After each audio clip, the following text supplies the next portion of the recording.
Okay, my camera instantly died when I went live.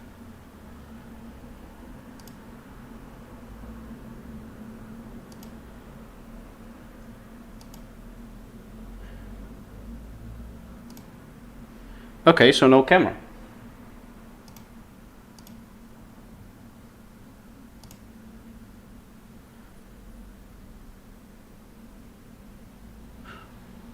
Okay, now it should be good. Hopefully it stays up this time. Hopefully we don't get any issues. Get shareable link.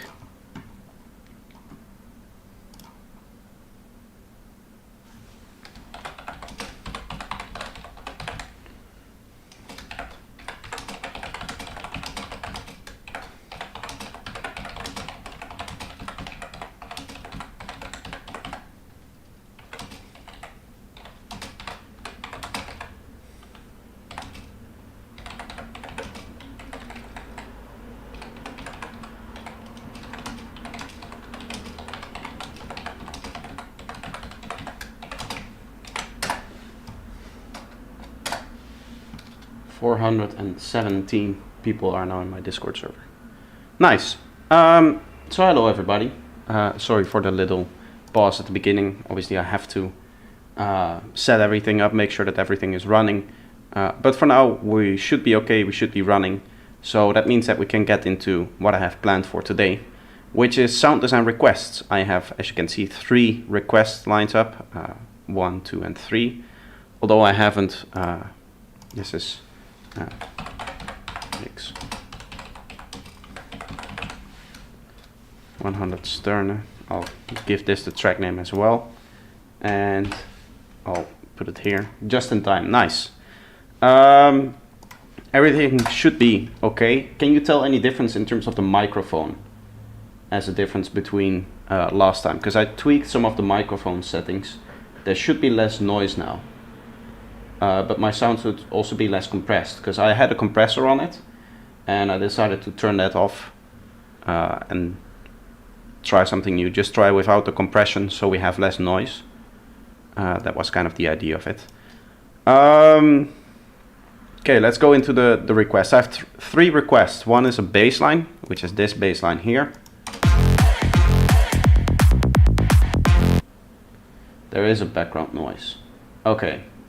So I'll see if I can reduce that even more for the next time, but I'll have to compare between now and the last stream, so see if it's better or worse. We have the second request, which is a synth sound, which is a saw wave kind of thing with a high pass on it. I think it's this kind of sweeping sound that you hear.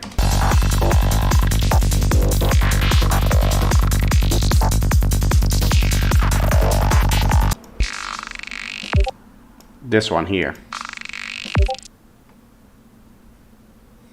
Okay. And finally we have another bass line here that people wanted to know. This is from my comments, so this is not somebody that has requested it on stream, but it sounds like this.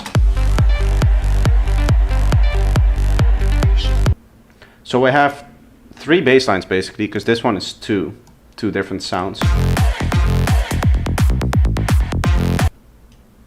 So let's listen to this. I'm just going to do this loop. I'm not going to do all of the variations that are in here, because all of the sounds are basically in here. The way I'm going to do this is I'm going to open up a spectrum and we'll see what is happening. Let's set this -8.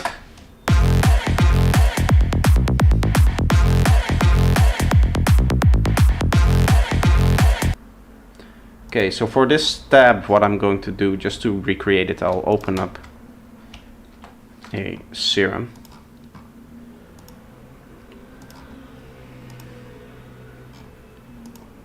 And we're just kind of looking at the harmonics. So the way I do this is by looking at the harmonics of like the first few harmonics of the sound, and then just kind of drawing them in. So I'm going to put this down here so I can actually see.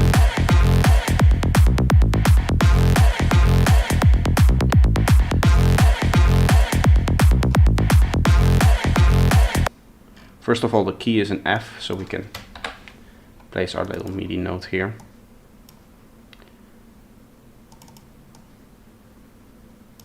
Let's go down 3. We now have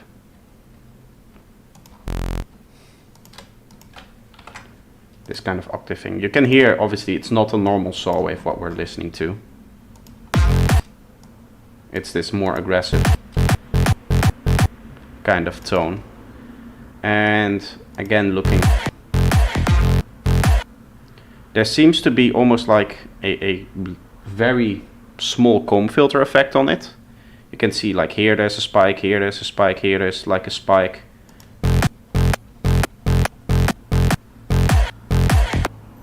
Right? It might be good to Control E, take one of these oscillations and just listen to the tone. We'll do that here.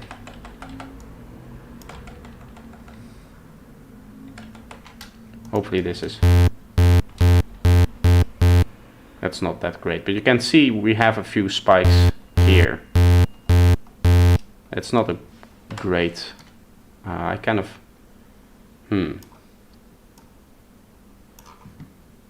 Okay, so it seems like there's like 2 oscillations going on.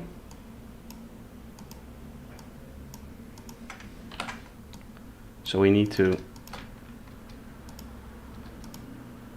get this whole thing basically like this. Hopefully now, if I fill that up.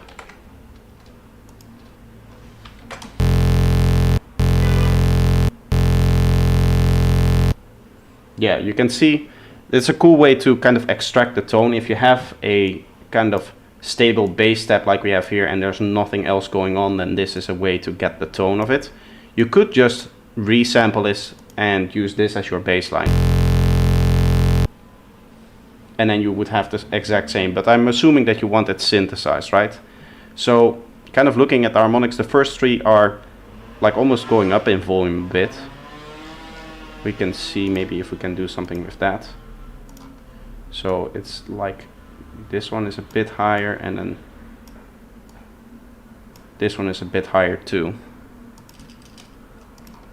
Let's see if we play this here.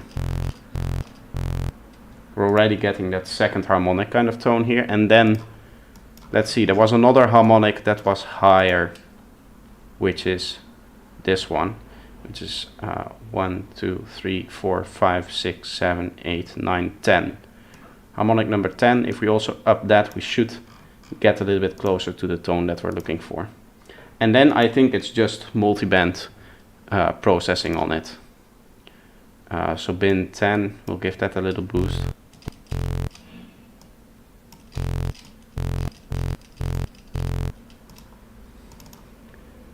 And then from here, yeah, it's trying to kind of get rid of that click mostly by shifting the low harmonics in phase with just some multiband compression. You don't even really have to do any processing. I'll do this with Vitamin because Vitamin is a better plugin for this, I've found. So Vitamin, let's give it stereo. If you want to add stereo width to it all. Nice to see Desk Glitch here and Andrea Krom. How are you guys doing? Can you do the same harmonic boost in Vital?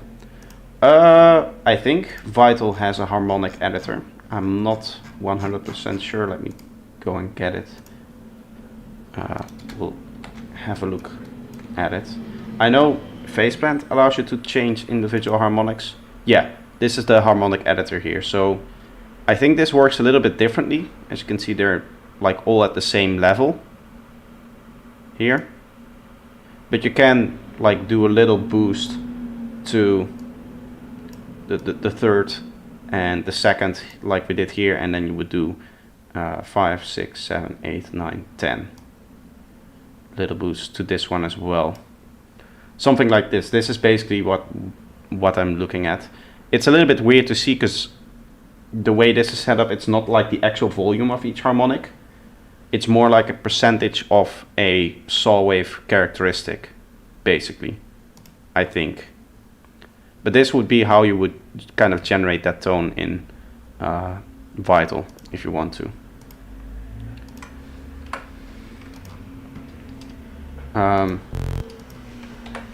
I think we might have added a little bit too much here. Something like that.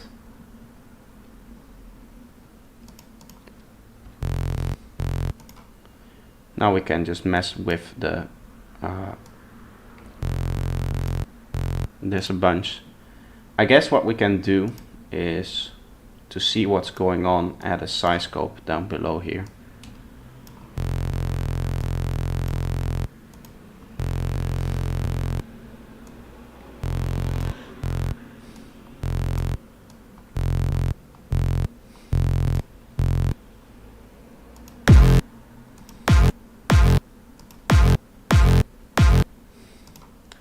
What I'm thinking is that there is like a lot of high-end kind of smearing. You can see there's almost like noise on top of it, even towards this later part here.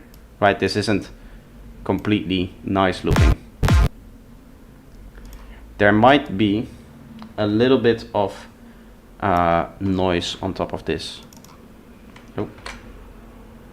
It's the annoying thing of having the spectrum open, is that anytime you click another track, it kind of moves it.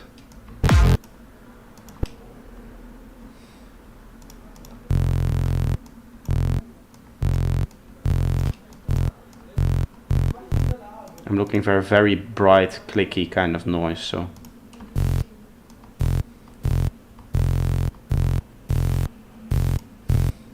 Well, we don't need to filter, so we can just kind of filter out whatever we don't need. So bit of high end and then just a little bit of volume here. Again,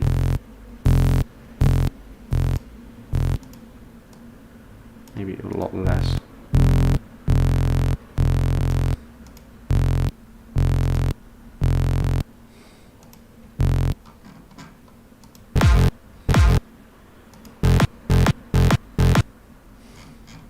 It's just more processing on it, I guess.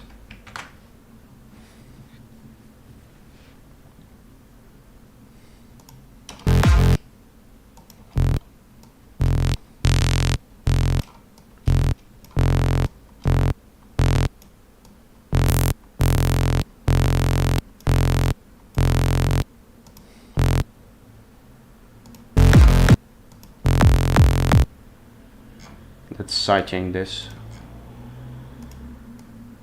And then we'll try with some EQing.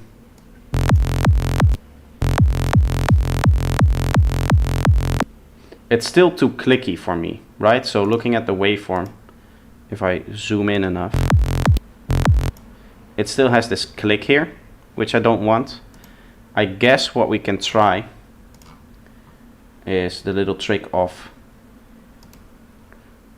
moving this to B, just so I have a backup of this, and then randomizing all of the phase,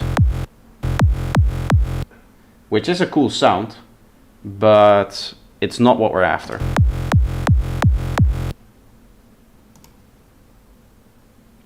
I guess the lower one do need to be like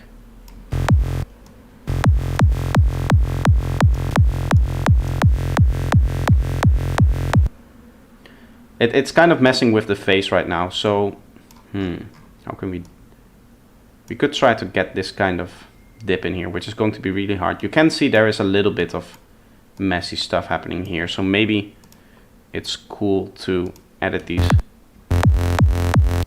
together, and then we'll remove the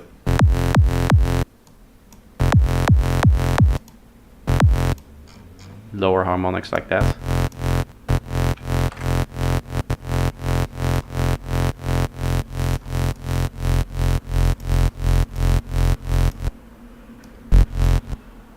I think this track is done. Yes, high tech. This is not. It's not a high tech kind of thing, right? So the track is actually Crazy Town by Tramsta, which is if you know the what's it called, Lazy Town. It's a remix of like a Lazy Town song.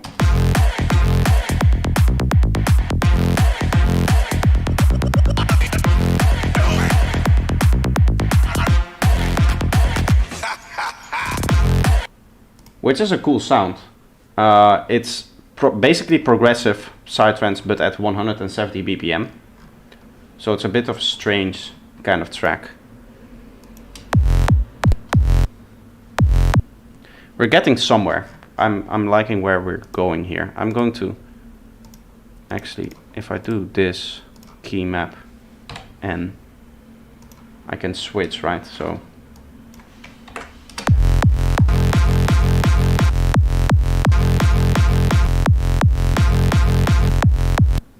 I feel like mine has a little bit too much high-end stuff going on.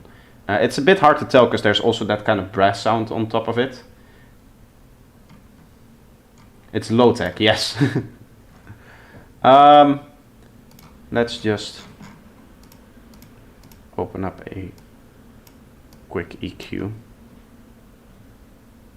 It's your request. Yeah, it's a good request. It's not that I'm not happy with it. I need my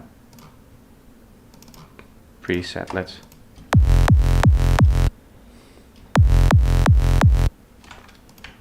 This spectrum is a little bit nicer because it kind of stays. I can just have them open up next to each other. You can see mine is lacking here, and it also doesn't have that kind of fall off. So we can do that. We can just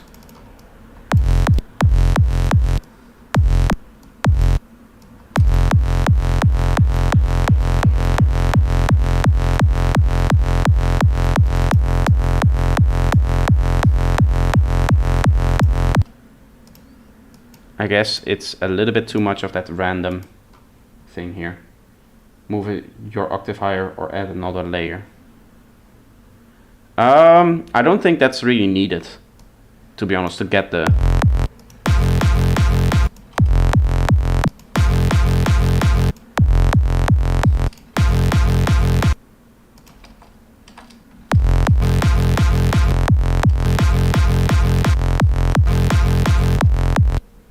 It's a little bit darker sounding overall. I think I might need some more lower information.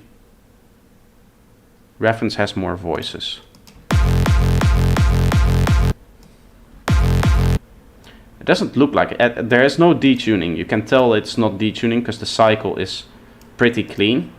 Like I extracted the cycle here, right? So we can just listen to this. That's pretty much the tone that we're going for.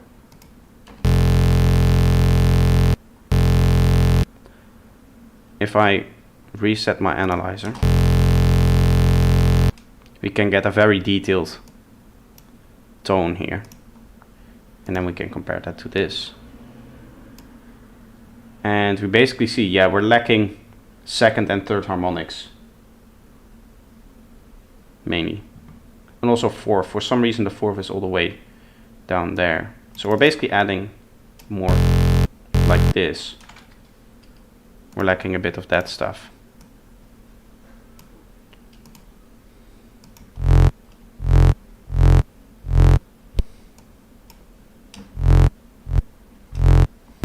That's kind of close, I would say. Let's see.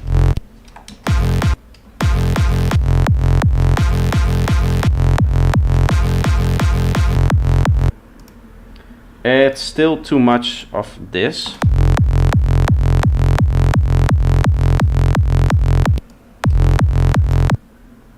Maybe if we don't add the noise and we low pass this with like a 12. Also, let's set our phase correctly here.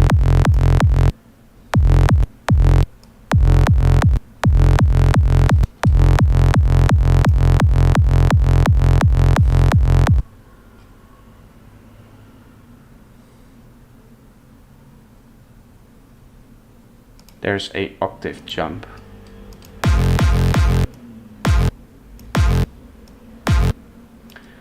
I don't.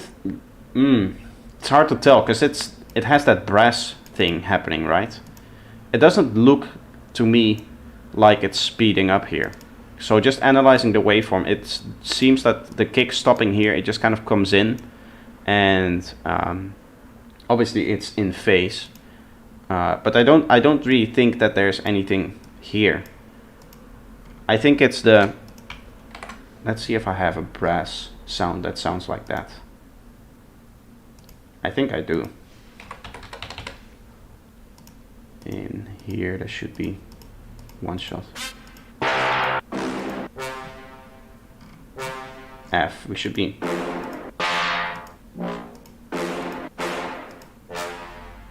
Something like that, yeah. But probably faster.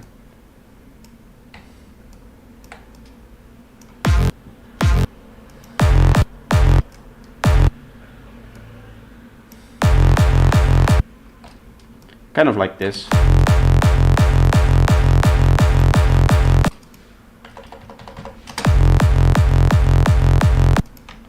That's kind of the sound. I'm trying to isolate the bass line thing from the brass, because we're not really interested in this.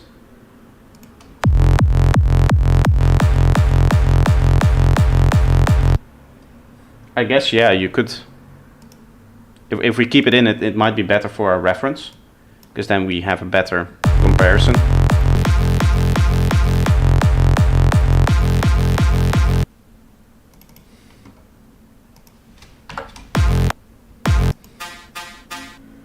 Yeah, let's unwarp that and just make it.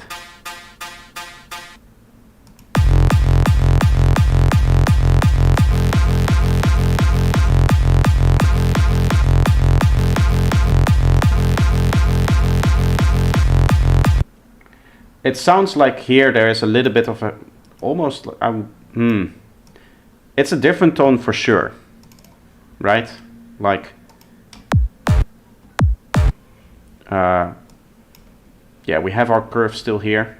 We're missing, I think, our fourth harmonic. You can see there's a lack of fourth harmonic here. And again, if I loop this and then reset, and the fourth harmonic is pretty clearly there. So we could have a little bit more fourth harmonic, and then also here from the ninth up a bit. Where's our 10th? 1, 2, 3, 6, 7, 8, 9, 10. Yeah, from here I would probably push everything up a bit. We can try that through, how would I do that? You would ideally want a fairly steep filter that you can, I guess we can just try this here. It's a bit of a mess, I'm sorry for all the plugin windows sitting on top of each other. Okay, so now we take, I need to set up the analyzer, of course.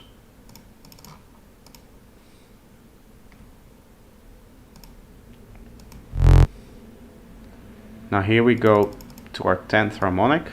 First, let's significantly boost this one. You can just boost individual peaks like this because it's still playing.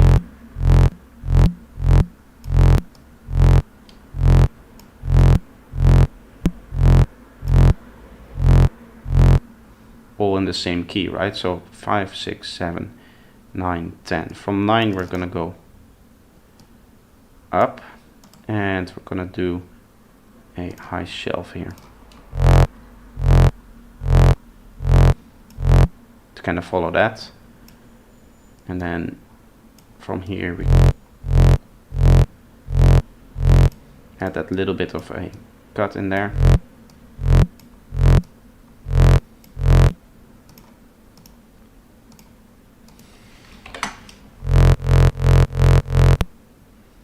It's probably a good idea to gain it down a bit. Maybe more distortion on your bass. I'm not really interested in the bass sound. I'm just going to try to make the bass line, because that's what the request was for, the sound design request.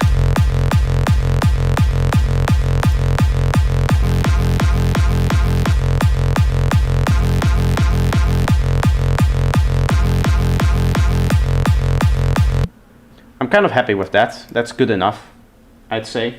Like in terms of functional sound design, it does the same thing, right? It's not the exact same sound in the minor details, but functionally it's doing the same thing.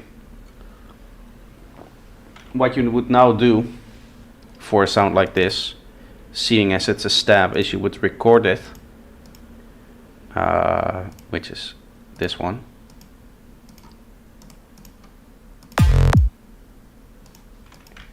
Like this. Let's see if our waveform, yeah, it's kind of doing the same thing if you look at the waveform even, right? And you would try to mix this in with your kick. So you kind of just shift it forward until this sits on top of the kick here. And I guess we can, like, you don't have to, yeah, you can keep it here. It's not like a big problem.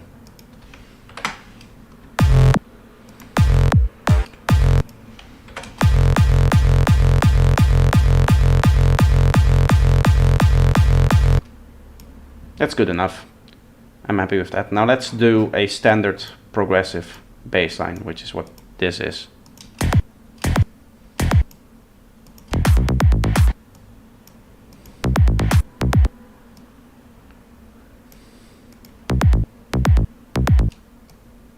Something like that. I'll try to do that from a normal saw wave, because I have wavetables that kind of have that kind of feeling.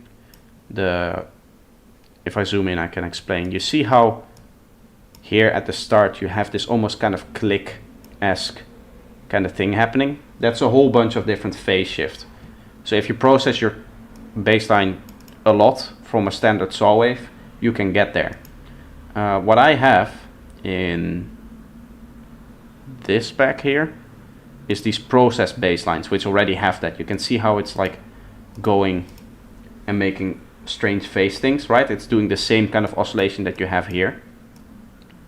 What I'm also thinking, there's might be a click layer on top of this, because there's a lot of phase shift happening here. Either that or there's just a whole bunch of processing also in the high end. So we can try both. This is the serum. Yeah. We'll start with a basic saw wave. Set your phase to just before it, so you have some timing to play with it and stuff like that.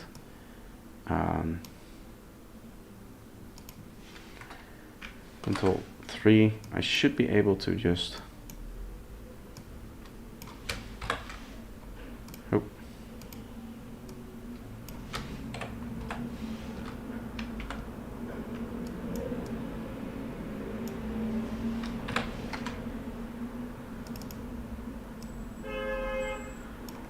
do something like this.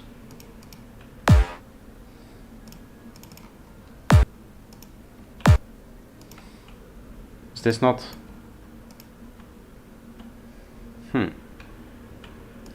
Maybe it's because, aha. You have to obviously make the MIDI start at the start, otherwise it doesn't trigger. And now it's just a matter of setting up your standard like bassline patch, only that you use 8 triplet notes instead of the normal 16 notes, because this is a triplet bassline. Icon has kick can do that. Yes, that would also be a wavetable that does that. So digital icon has kick, you will be able to kind of get that. I guess we could use that as a starting point. Actually, we can experiment with that. That's a good idea. We set up our filter envelope like this. I'm assuming that this is like 24 because it's very aggressive sounding.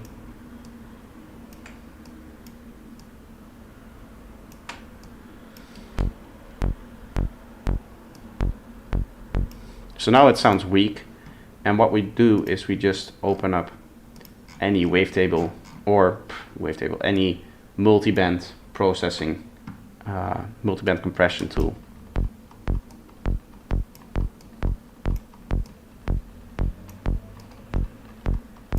I'm going to add a bunch because there's a lot of phase shift in this particular bass line here, so we'll do some in the high end as well.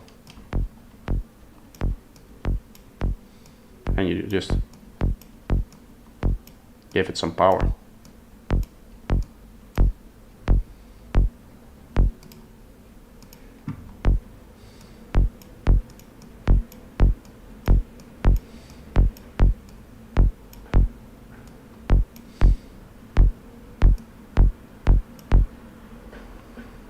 I will reduce the output a bit. And now that we kind of have that power going, we can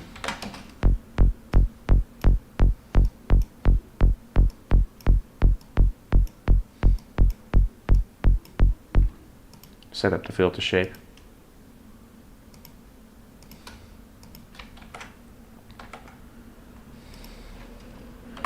Here the bass line is the same, and then you go into your like melodic thing, which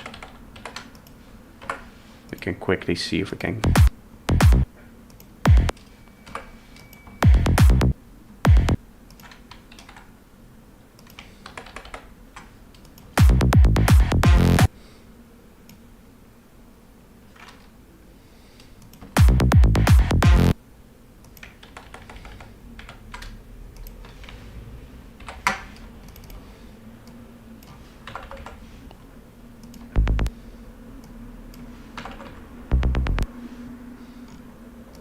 Seven,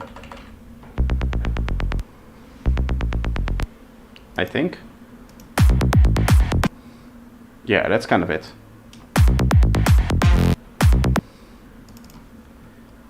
We can add a click to this to get that high end that we're hearing.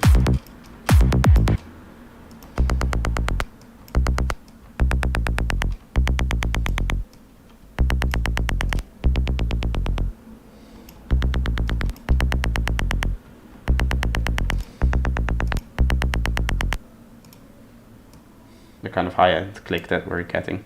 We can try, yeah, you would be able to do this with icon has click like this.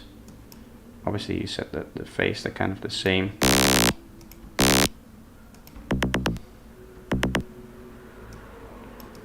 And then you set up your...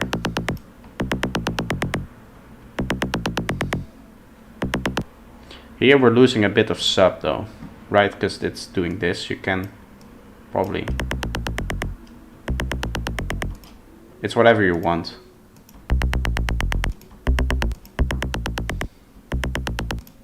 I feel like with the processing that we've set up now, we're getting the tone pretty close. Takes you about 3 weeks with no results. Yeah, I've been doing this a lot, the taking requests, so I'm fairly comfortable deconstructing sounds like this. And that's really what you need to learn for this to work, basically. I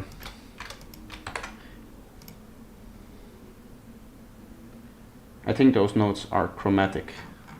Okay, so I now have A sharp and then C, not in a scale. Okay.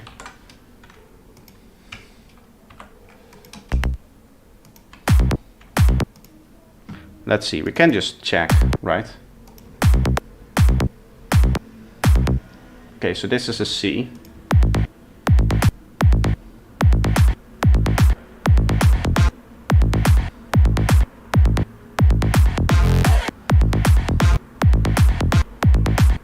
I think then this is a G sharp, which is strange. It's either an A or a G sharp. The first one is definitely C, right?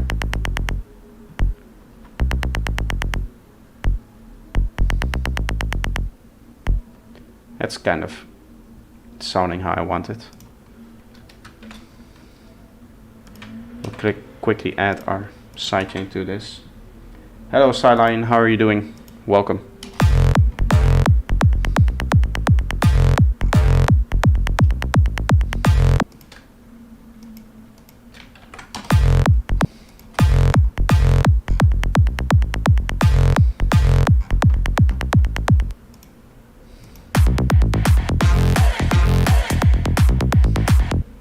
the tone is coming out more here. We can do some EQing to maybe get some more of that tone out.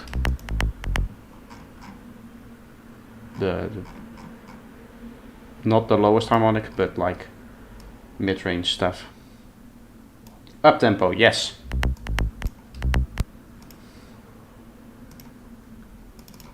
Great stuff here.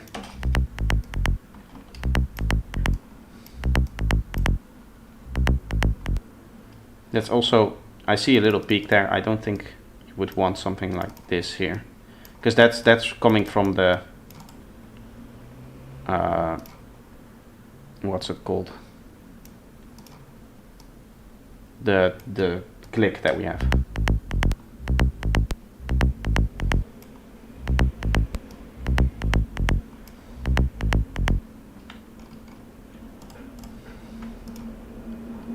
It's also slightly.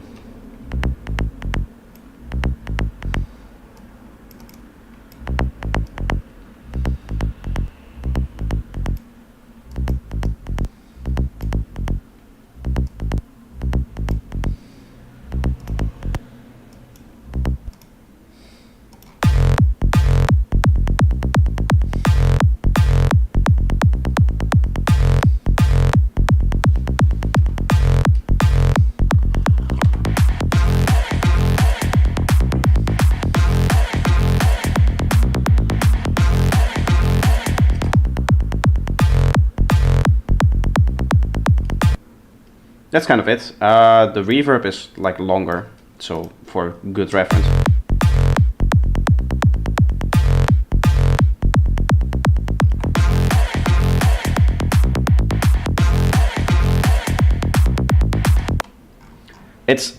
I'm going pretty fast here, so I'll quickly go over like my whole thinking. For the first one, what you can do, because we have a single cycle which is stable, you can just kind of copy that over. What I did here, anytime you have a step like this where it's not being modulated, you can loop it and just hear the actual tone. You could just use this. You can just go say like this and then set it up like this, and you would have basically the same sound, right? That's just the baseline extracted from there. But if you want to synthesize it, you can go in here, take your EQ, take note of what's happening on the spectrum, do whatever you need to do to kind of recreate it. And then you go in your serum and it's just recreating, just with trial and error, looking at the spectrum that you have, looking at the individual harmonics. And for this kind of thing, the way I look at kind of the phase here is that I see it's not a clean saw wave, right? It's not a filter. It's not a filtered saw wave in terms of the waveform. There's a whole bunch of shifts happening. Everything is a little bit of a mess. So from there out, we can kind of deduce that this is probably going to be very processed. So for that, I just throw on a multiband, which is going to introduce that phase shift, and from there you kind of get the idea of that phase shift happening. Also with these EQs are going to introduce a phase shift, so whatever EQ curve you set up here is going to contribute. And at the end you can see, in terms of the waveform, I got pretty close to what's happening here. Right, you can see it's going up, it's a bit of a mess. There's some wobble bits in here, which are in here. So that's very close in terms of the tone. And then what I did here is I aligned the whole thing with the kick to get that clean feeling of it. And then you obviously sidechain it and whatever. And for this it's the same thing, only that you're doing it in steps, and therefore you need to pay attention to how the filter is moving, which is this LFO here. And for this one I went with a pretty steep kind of stab. As somebody suggested, who suggested that? Ruda suggested you can also use the Icon Has kick, which has this phase shift already built into it. This could be a starting point. Then you have to do less processing in terms of the phase thing, but that's probably not what they did. So I kind of went with starting from a basic saw wave as well. and then I got this. And it's close enough for me to like what's going on. So that's the first request. Let's move on to the second, which is a lead sound. Not a bass line, I know. Here we have,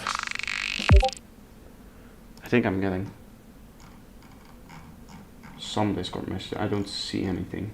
I wonder what this is. Is this my WhatsApp? Do I have my WhatsApp still open? No. Okay, that's strange. It's in the track. Ah, nice. I got a Discord message while recording the track, I think. So I record things into my DAW, right? And if anything like a Discord message comes in, then that happens.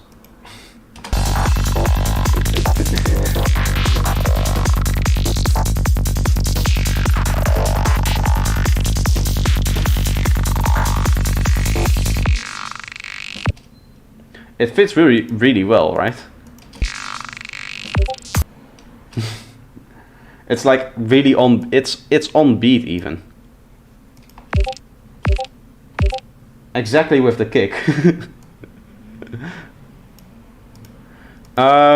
So this is the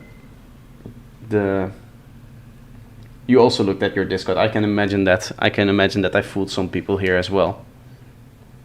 It's a nice touch, yes. So here it's the kind of how would you describe that, the swooping kind of saw wave thing. The thing that I'm seeing here is that it does suddenly jump from one pitch to the other, and also that I haven't timed this correctly, I think. Or is it just off beat? It might just be like off beat here. Ah.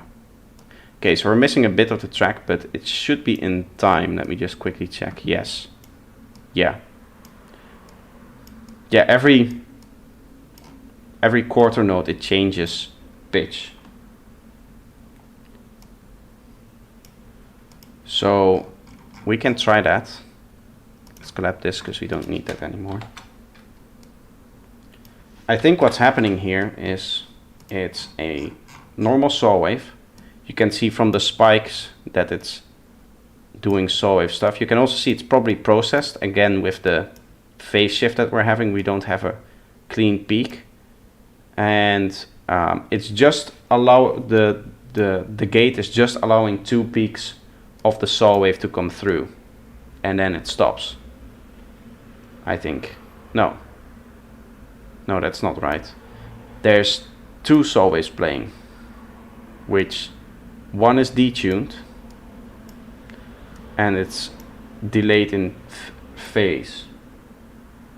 Imagine if the sound was actually in the track. It might be. It's so perfect the way it sounds. I don't know if this is going to be a clean loop, but otherwise I can just pop this in here. Yes, it is. That's perfect. We can loop that around and you can hear how nicely that sits in the track, right? So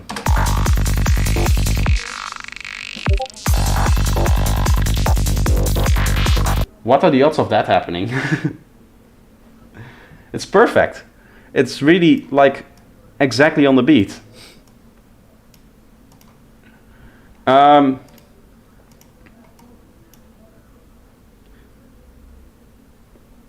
I think what is happening here, looking at the waveform, is, as I said, one detuned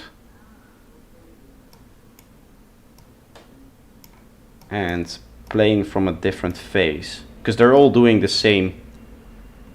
You see how it's like 2 peaks? Remix time. What is the probability, please? Like 0.15%? I think it's lower. The probability of you recording something and then having Discord open in the background, and exactly at that moment that you're in a fill on the last kick before the next part of the loop starts have a Discord notification, I think that's lower than 0.15. I'm not going to try to say that I know what I'm talking about, but in terms of probability. But I think it's lower than 0.15. It's in the 0.001 or something.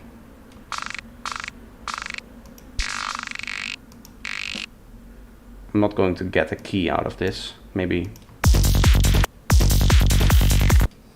Okay, so we can try working with this in G, because that seems to be the key of the original track.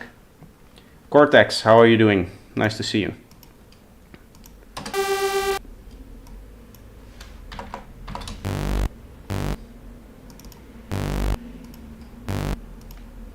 We have our high pass filter.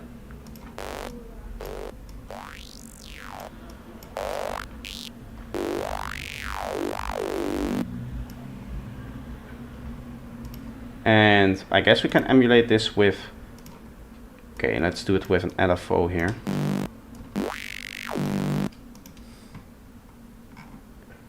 Set up a LFO. I like this because this does the kind of smoothing thing. So I can set this to random and then smooth it out over. I don't know how the modulation actually sits.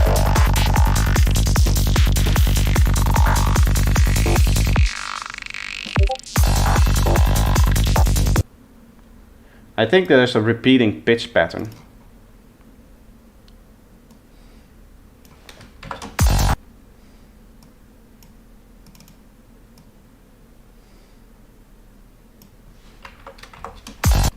Something like this.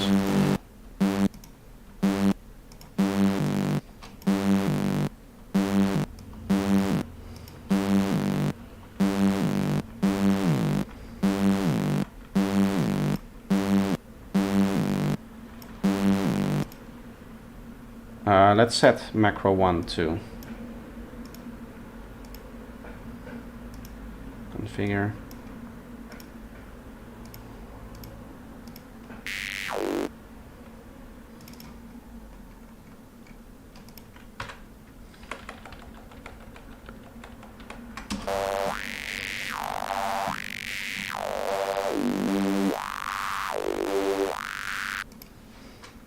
I guess this one is faster.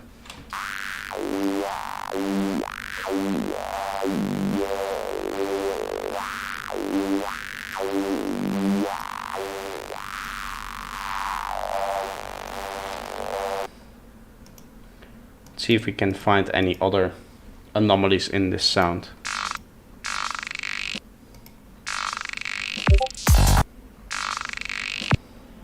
It's like comb filtered. You see how it's got this comb filter pattern to it, right? Very sharp comb filter. So I think that that might be responsible for the phase thing as well.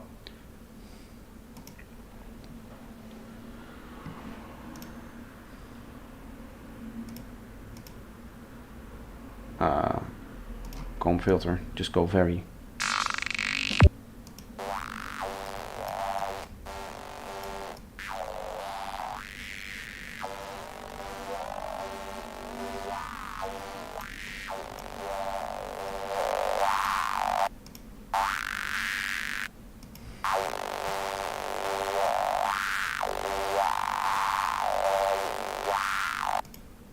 It's kind of there.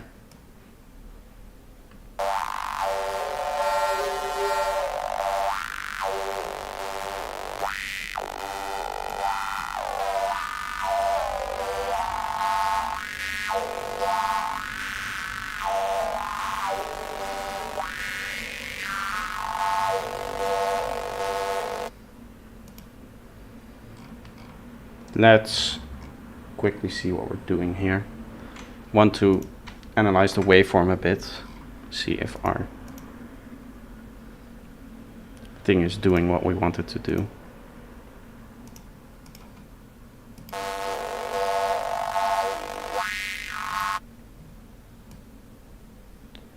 It's too high pitched. You see how it's too much of a mess?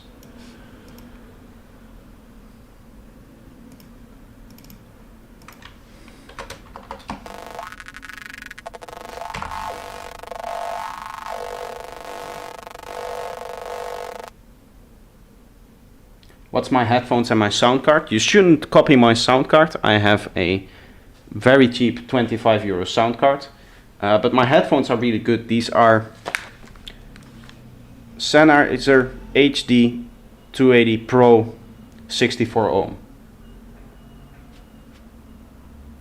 That's what I'm using for headphones. I would recommend these headphones. I wouldn't recommend my sound card. So I'm not going to tell you the name. Let's see. This is getting closer to what we're doing. It's even...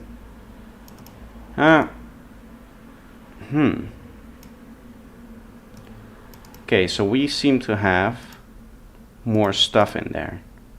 Might be that you don't really need this one so much, even though it looks like here there's definitely some weird stuff going on here towards the end, right? That might just be the comb filter doing the thing it does.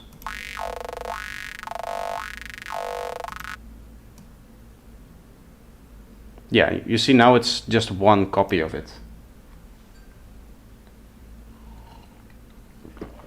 You have the DT77 Pro 80 ohms and Focusrite Scarlett 3rd gen.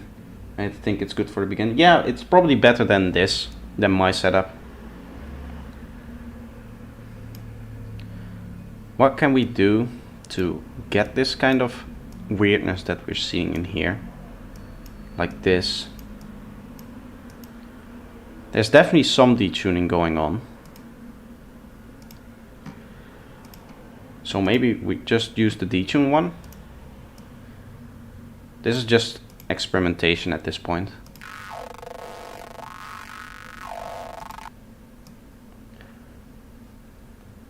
Okay, so this isn't it.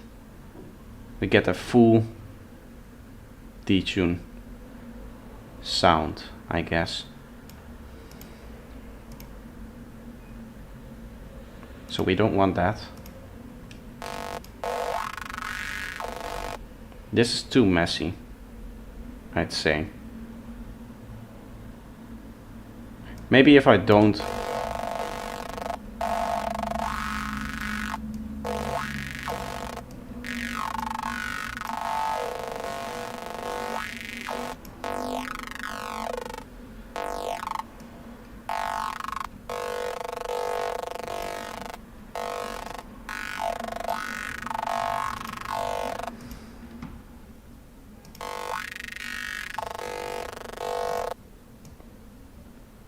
It's getting there.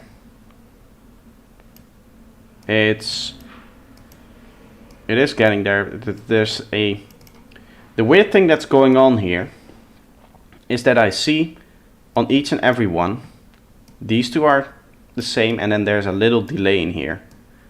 So what that could hint towards is, and this is my final idea, if this doesn't work, then I don't really know what's happening here. If we put these very close together but kind of like hash them out and then just 50% no feedback, that might be what we're after.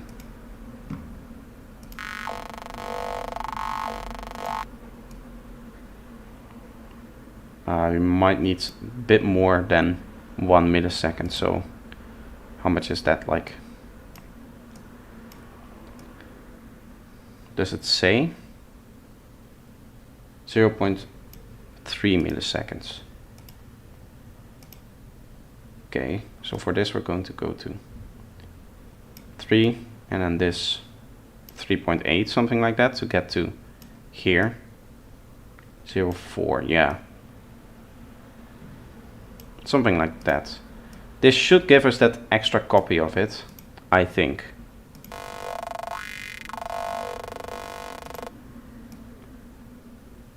Yes, The only thing now being that our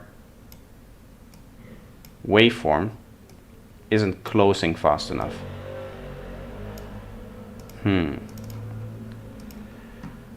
We might be able to first of all get that kind of phase thing with this.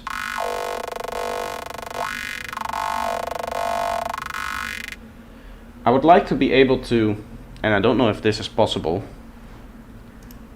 get one oscillate, get like, what if I turn this up all the way and then just remove all of the lower harmonics? We get this.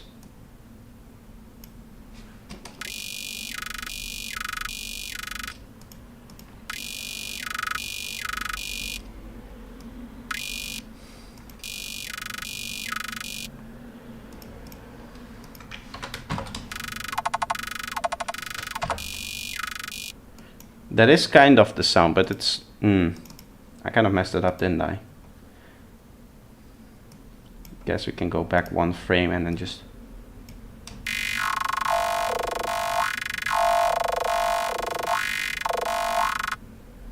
It is in tone very similar to what we have. The only thing being that my version is a lot longer, which might be the problem of the comb filter. We don't need it anymore, I think. Let's see.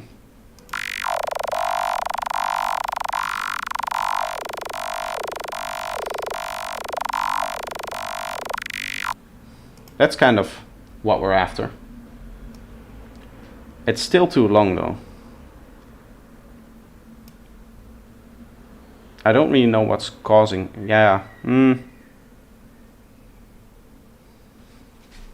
It's very interesting sound. How would you set that up? It's almost like this is like a modular thing. You would need modular for this, because what you would need is you would need to detect how long the cycle is, and then wait.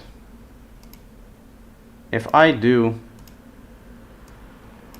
this and then AM from here, I think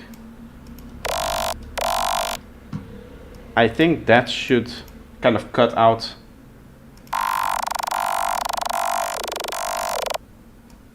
if you make it slow enough, that is. Is it AM or do we then need to do this? Just a quick test here. I think amplitude modulation should turn it off right away, right? This is looking promising. Yeah, it's getting shorter. So that's what we want. It is still a massive phase mess right now, for some reason. And it's not short enough. But it is that kind of sound. Yeah, the phase mess comes from this. We would need to remove even more the harmonics. Kind of shift it forward. Oh, sorry. There's no real way to like draw in a volume curve in here, I think. Dash, you might know this. Would it be possible to draw in the volume of this thing? Thank you. Thank you very much. That's a super chat. €5. Thanks again for the Tempesta cover I asked. No worries. It's nice to see that you enjoy it, that it's useful.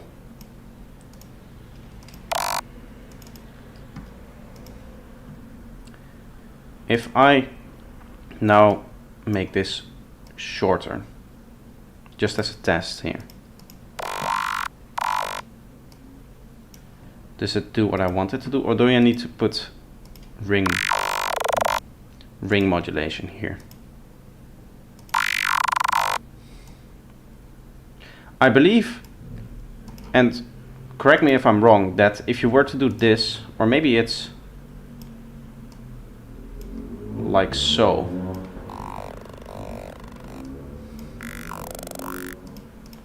Yeah, maybe it's like so. With the ring modulation set up like that, I should... Yes, there we are. We're getting the kind of sound that we're after now, I think. Which means that we can return to a normal waveform. We can add a bit of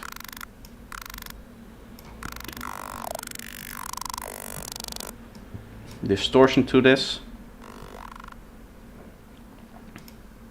Oh.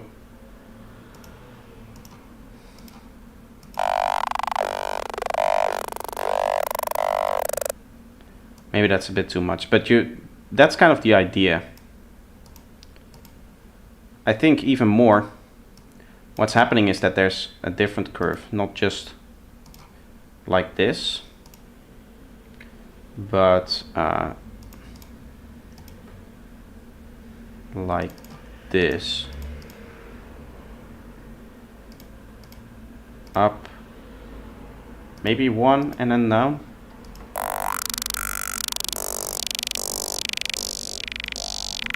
I'd probably just soft flip it.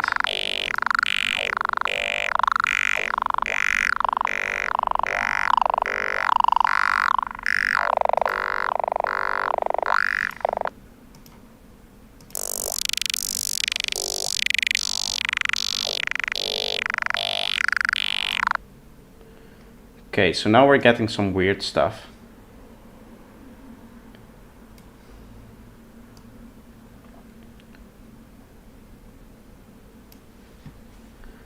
Which is too much low end there. Damn, they banned Superthread in Russia. Yeah, I know, they're banning everything in Russia. I don't want to get too political, but I think companies banning individual things is not the right approach. Like a service like Super Chat or something, because it's not... well, maybe. I don't know. I'm not a politician. You shouldn't... I shouldn't probably be talking about this.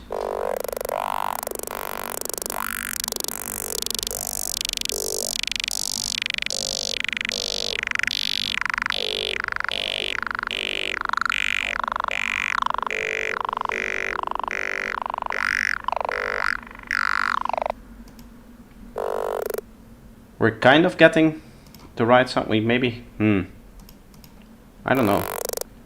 Looking at the waveform, we have the same kind of idea. It's just too... Maybe we're high passing too far. Maybe if we...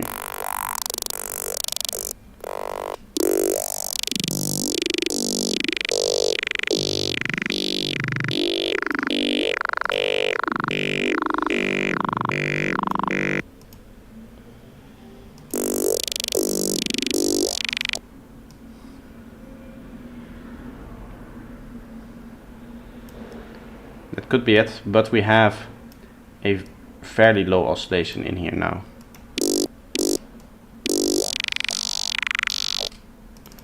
Which is, can we see that?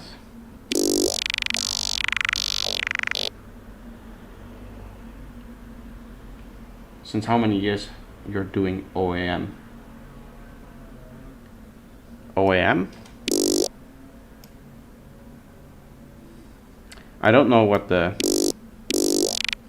what OAM stands for, but if we're asking about how long I've been doing like music production and stuff like this, 9 years production, 2 years tutorials, about 2 years. It's just a bit more than 2 years now for tutorials and sound design requests and stuff like that. Okay. Computer assisted music. I've been doing that for 9 years.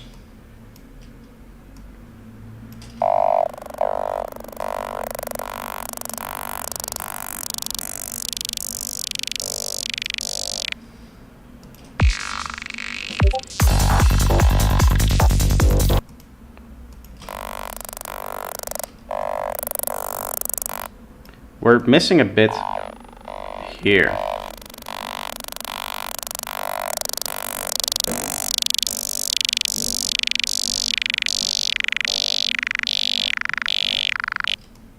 There's this weird thing going on with this. It's maybe because of the notes touching each other.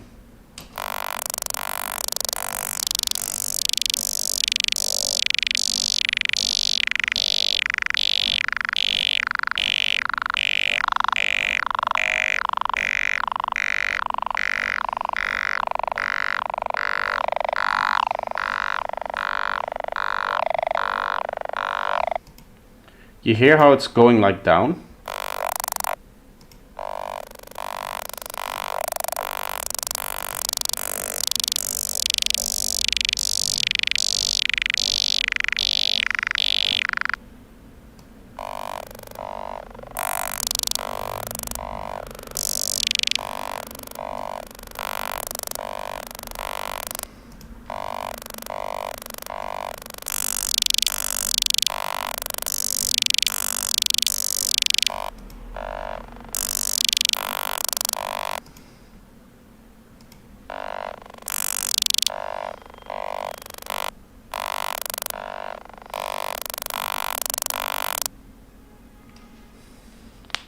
Pitch modulation,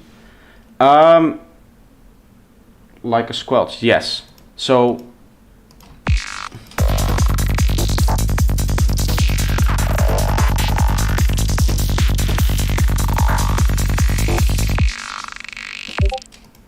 we're looking for something like that, right? I think at the end of the day what this is really is just this over 2 bars, something like.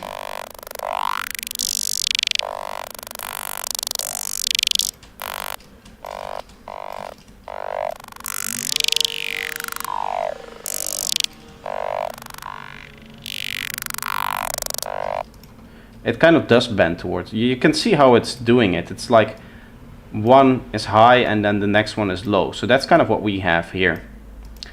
Although I think I can set the speed at which it goes down faster. Almost to like.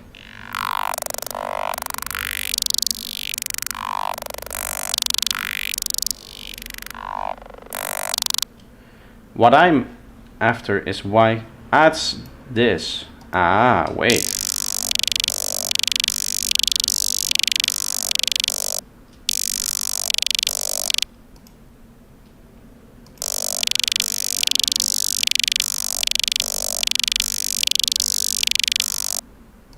And now the only thing that we see is that our oscillation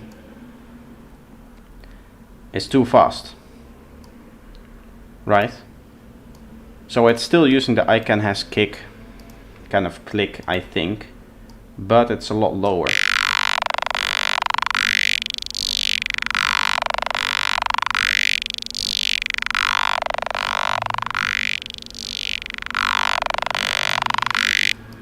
Maybe like this.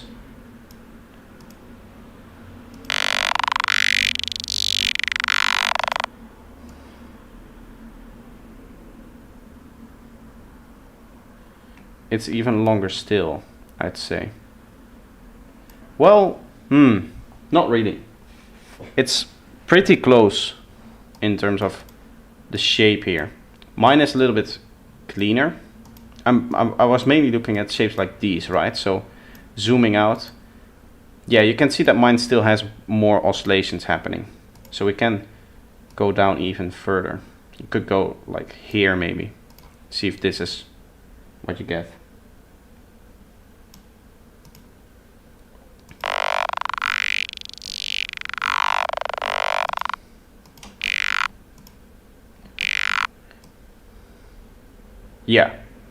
Yeah, so that's basically the same waveform now. I'm happy with that. It's basically the same wave. There is a little bit of stuff happening here at the start, but I'm not going to bother with that, to be honest. I could definitely work out exactly what's happening there, but in terms of the waveform, it's pretty clean, and I like the sound that I have. The only thing that I'm hearing here is a bit of light reverb and a Discord notification. That was me. It's in the track.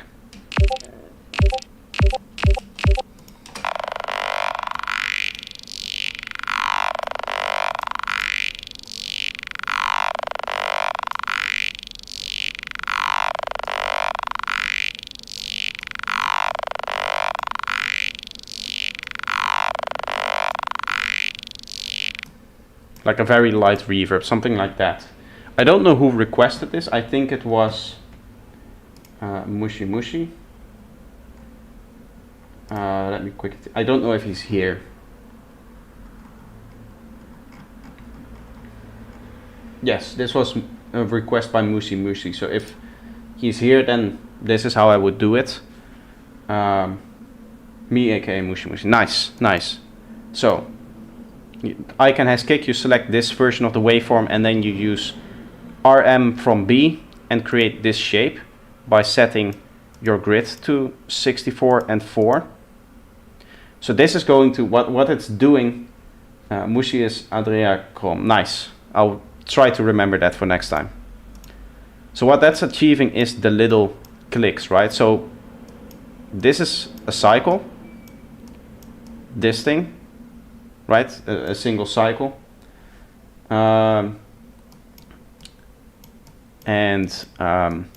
We want that little blip there, which if you zoom into one of these, you can see it's just like a very little thingy. To get that second blip after that, which gives it the stereo field and the kind of tone and stuff like that, what I've chosen to do is add a delay with 3.08 and 4 milliseconds. And then I soft clipped it to get some volume out of it. And then you don't need the LFO. Oh yeah, before that you go into the high pass, and that's just going up and down. And then finally the MIDI is just starting from G0, goes down to G-1, and you just legato it, so it just kind of instantly goes down with 10 milliseconds. And a bit of Q, bit of reverb, and you have the sound. It's very surprising actually how this is done. I would have never thought of it if I hadn't analyzed a sound like this to make something like this.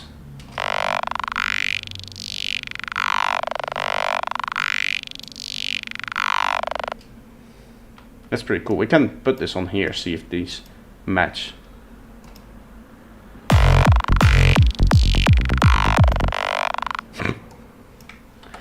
Not really the same genre, but it's kind of funny to have progressive 170 BPM and then like a very dark forest lead on top of it.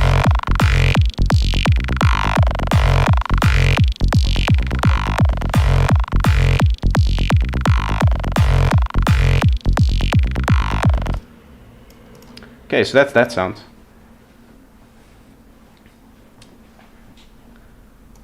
Let's go to the final sound. I don't think I have any actual messages. I'm now always anxious that I'm actually missing messages in my Discord because of that notification. We have one more sound to do, which is this bass line.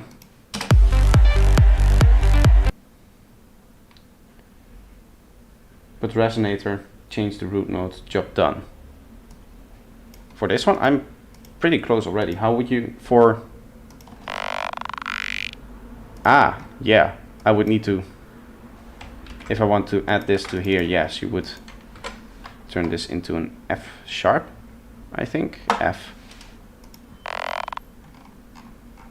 Right? Yes.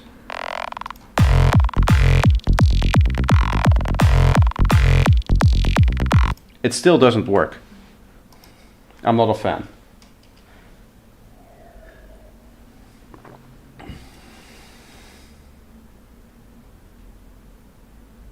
I just meant to fit it in. Okay, yes.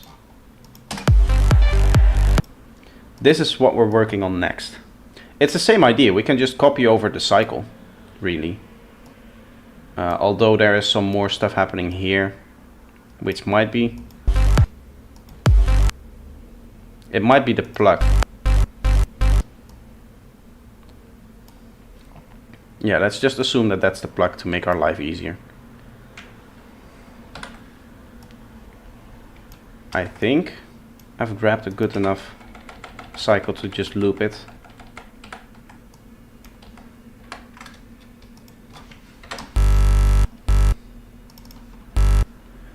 The way you check that if your cycle loop is good is you check the key of this thing,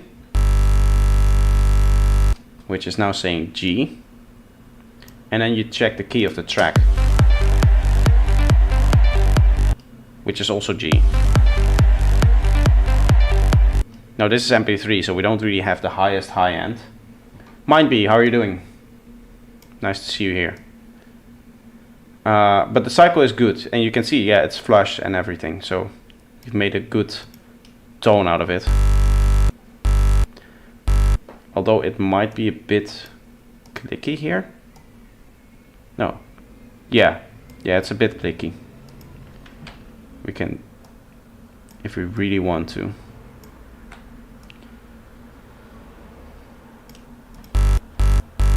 Do it like that, but that's not needed to get the tone right.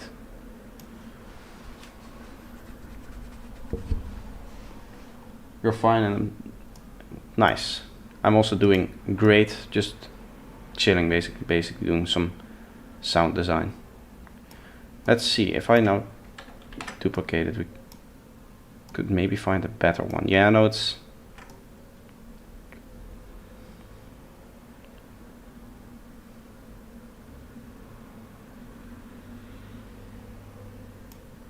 like this. Not really, right? Of course it's a different sample, but you can line it up, yeah, like this. We were slightly off, I think, but that's okay.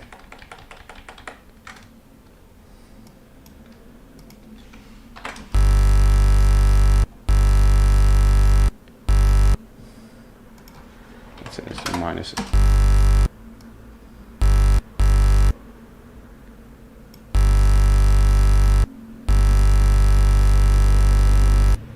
It's mainly sub bass.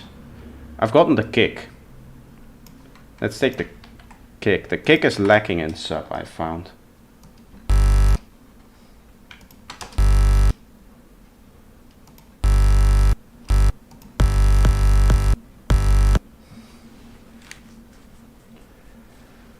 So yeah, I'm just going to loop this. It's the same idea that we did with that other step, in that we're going to find, using my good EQ analyzer, we're going to find the kind of the tone that we're after by just playing this a bunch,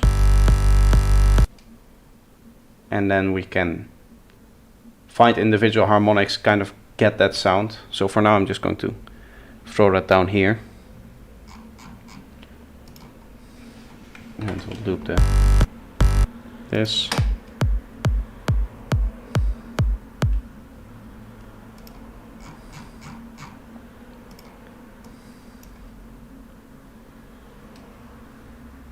I'm almost tempted to say that this is just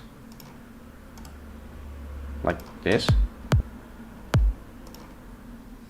in the key of G.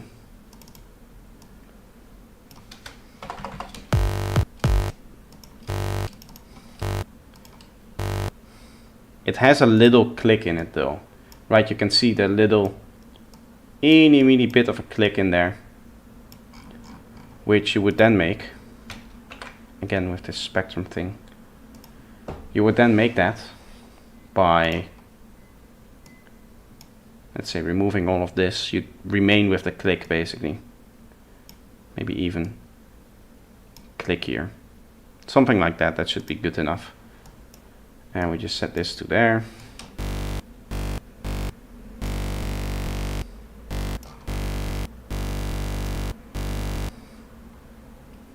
Can't you just import the waveform? I can, but I want to show you how you would do this if you don't have the waveform. The person watching this as a request, yeah, he could just grab the waveform and finish there.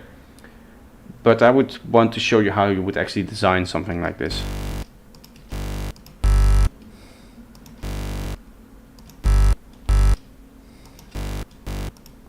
We're getting pretty close already. There's a little bit of stuff happening in here. You can see this is maybe something we need to emulate, that one harmonic being louder, and then it has more sub. That's basically everything we need to do. So we could just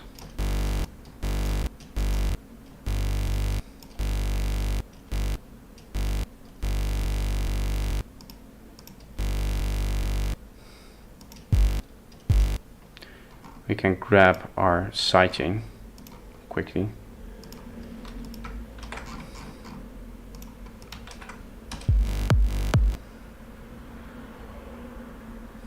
Okay, everything just froze and crashed for me. Hopefully nothing scary is happening here.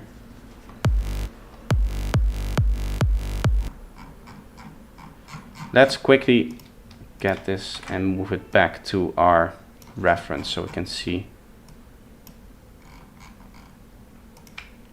right here.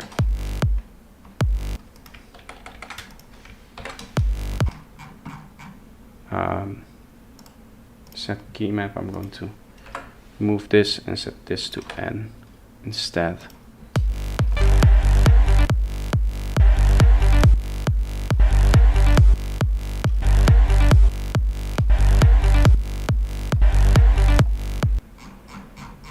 It's the sub that I would say would this have, but also the kick. Maybe it's because of the way I exported the kick as well. The sub sounds good in combination with the kick that I have now, I think. Jonas, are you the one who requested this? This was requested on my channel like 2 weeks ago for me to cover, or maybe even more.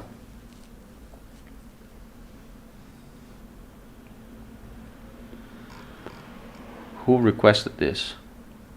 Yes, Jonas Beer. Nice that you're here. Personally, I would. My guess would be a low saw, higher super saw, and something OTT and dispenser like. I don't see the higher saw kind.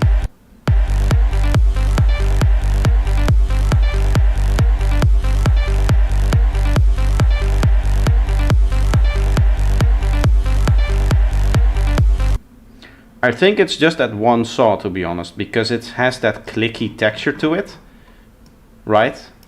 This click, the cycle, basically. Yeah, no high saw. I can see the OTT, you can kind of hear it being compressed. That might just be mastering stuff and stuff like that. It definitely needs a boost in low end, I would say. Quickly going to collapse it so I don't have any issues moving this around. If I go to request 3, we can quickly see our version is I picked the wrong one. Of course then it's going to look similar. I want this one.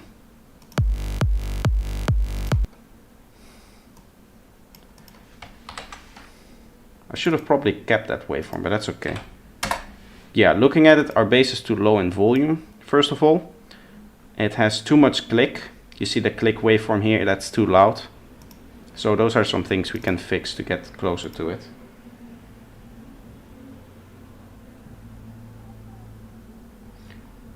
I can drop a Neelix kick in the Discord if you want.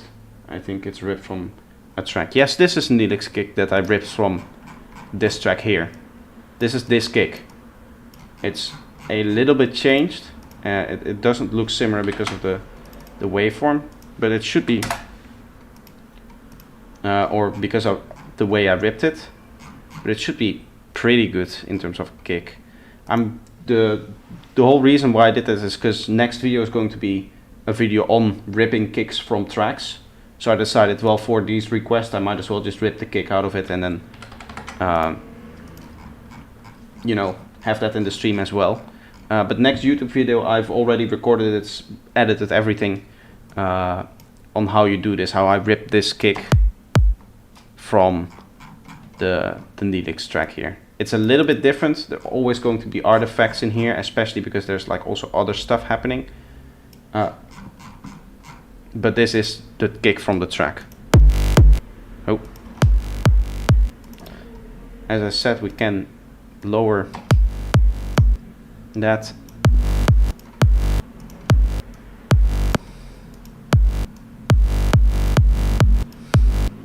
I guess we can just cut this a bit, even with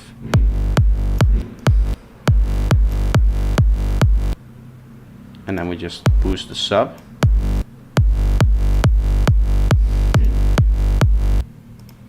Let's see what we have then if we record that.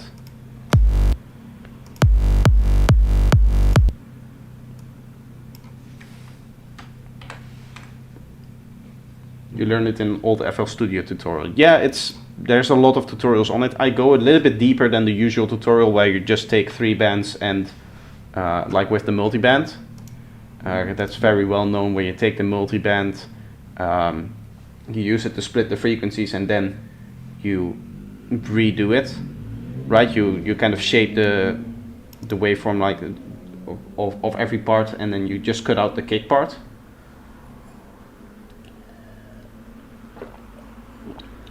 But I hopefully have the tutorial up on this weekend on how I improve that process a little bit. I always want, when I do tutorials and stuff like that, I always want to add stuff to it. Right? So I don't really want to just take something somebody else has done. I always want to improve it a bit. Get my own method, get my own way of doing things. And that's kind of what I did. In terms of what's happening with his bassline is that it's not phase aligned, which is interesting. Ours is phase aligned for some magical reason. Maybe I think I just got lucky here, but this seems to be as close to phase aligned as you can get it. But there's this little dip in here, which I think comes from phase alignment, because you can see that the rest of the harmonics and the rest of the stuff is still happening there, right? It's not suddenly starting here, I think.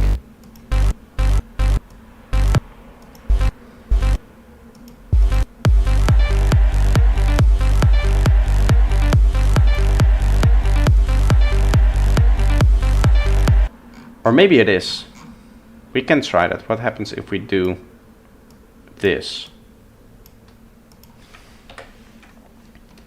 And record that here. Oh. Yeah, then it's just a mess. That doesn't work. That's not what's happening here.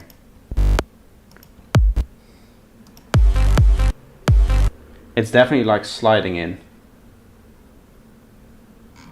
with the bands and then put them together again. Yes, that's the idea. So in my tutorial, I'm a little bit deeper. I'm not just using 3 bands. I'm going to do it with 5, and I'm also going to explain or show you the difference between using linear phase and not using linear phase in that whole process. I don't know if I used linear phase here. It does seem like I did. But you can see how close the kick is, right? Like this transient here is the same thing. I think the only thing that's different is that my sub bass is lacking a little bit in regards to this sub bass, and that's because the fade out that you add on top of that. If you would want to change that, you can just like give it 2 decibels maybe, and then do a little fade in here. Now we should be closer to the actual Neelix kick.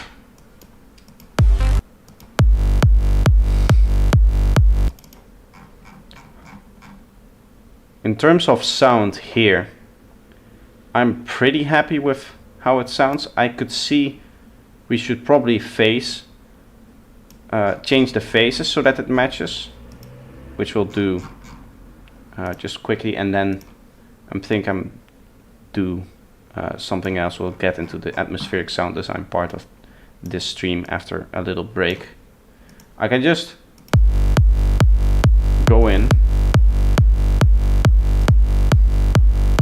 and see that this needs to move forward.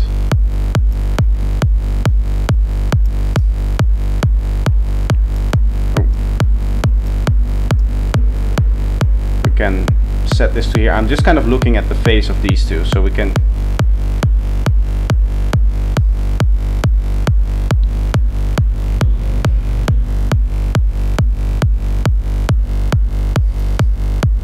move it forward a bit, and then this click also goes forward, and now we have that same effect here. It's happening a little bit later, so our kick isn't long enough really. There's not really a way to kind of extend the kick, right? Unless I take this and I'm very lucky. I can maybe extend it one more.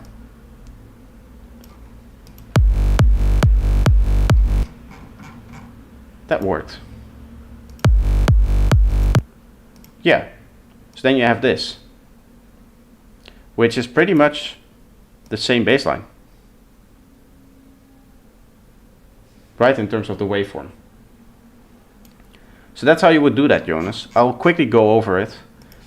First of all, the Neelix kick, if you don't have this kick, then it doesn't matter. You're obviously not trying to get as close as I am doing here to it. That doesn't have to be, like, functionally this kick or this bass sound is okay. What I might do in cases like this, seeing as it's a progressive track, is add a little bit of that nice stereo whiff to it, and then process that a bit.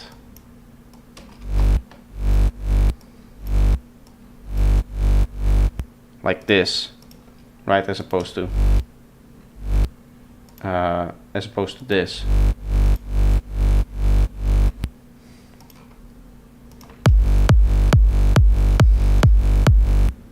There's a weird pitch thing in it, doesn't it? But that's because of this, which isn't as clean as his, but you get the idea. The process that I used, quickly going back over the synthesis, is I randomized the phase of a saw wave, which you do by opening up a normal saw wave and then just going randomize all. I added a little bit of extra second harmonic and a lot of bass, a lot of sub bass basically. And then we made a click, which I did by, again, using a saw wave, removing all of these lower harmonics here until you get something like this. And then it's a matter of setting the phase between these two to set the click where you want it in the cycle and where you want this cycle to be. What I would recommend for this cycle, if you don't want that boo-doo-doo-doo kind of feeling that you have because of this little phase shift, is to look at your kick and like record it, and then set phase to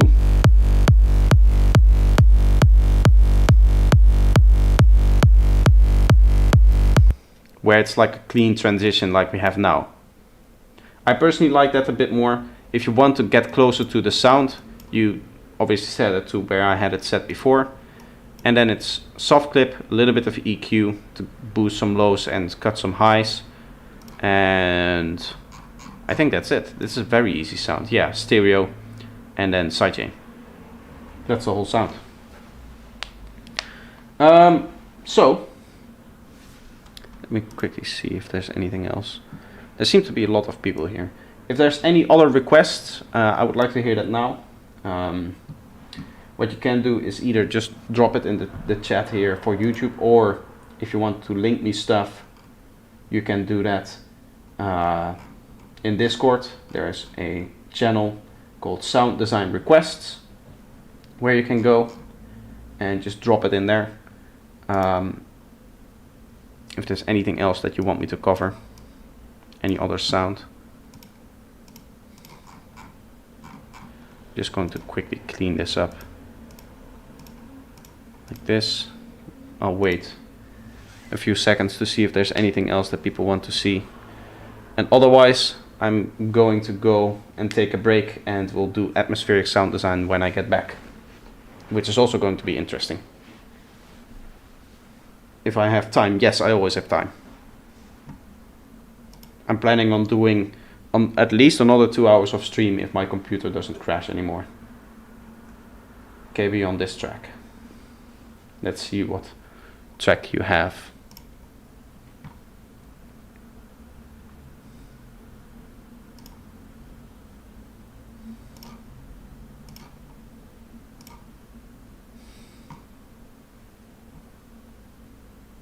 One minute, 10 seconds.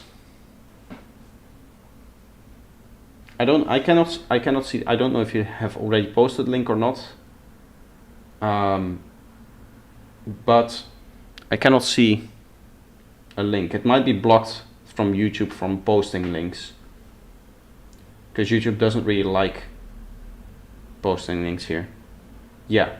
So in my Discord, yeah, just go in my Discord and just drop the link there, and I'll be able to see it. Mandrava Aladdin. Let's see. I can just quickly get that as well. I'm getting recommended my own stream on YouTube. That's useful. There we are. Set someone as moderator if you want them to post a link. Yeah, I don't think I want moderators just for one-time link posting. What I would want is an option for chat. I don't know if that's there. Maybe there is. Maybe I'm able to. Who can send messages? Anyone? It doesn't say anything about links. There's a slow mode. I can shut you up if you want. But I cannot. There's not an option for me to allow everybody to post links, and I don't think I want people to moderate my chat. Let me quickly record this. Go to just before the point of interest. I have a tool which allows me to directly record all audio from my desktop, which is very useful.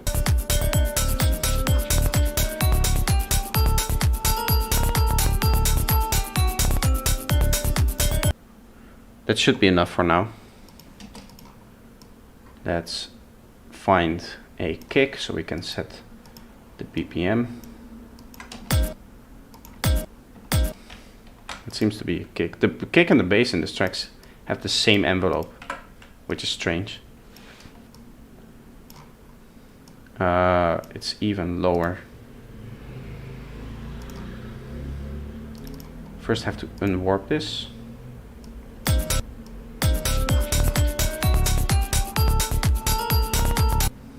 Ah, wait.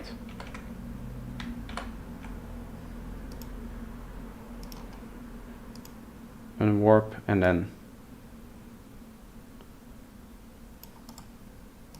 125, I think.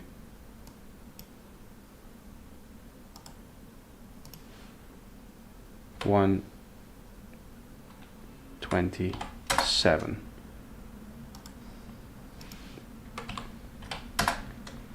$128. What I'm looking for is the distance between these two gigs, basically.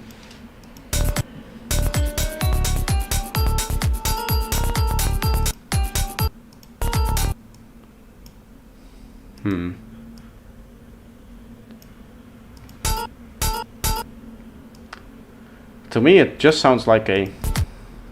Actually, it's not a very processed bass line. You can see it's pretty clean bass line, actually. So, we can quickly do that. There's a bit of stuff on top of it, but we'll have to deal with that. 128 D major. Okay. So our note is going to be in D then, which is useful to know. I cannot really do a spectrum analysis on this, but I can be a little bit wiser from the waveform here. And the reason why I say that it's not very processed is because we don't have that phase shift. We have some low-end phase shift, some very low-end phase shift, but we basically have a clean saw wave from like the second harmonic up. What this probably is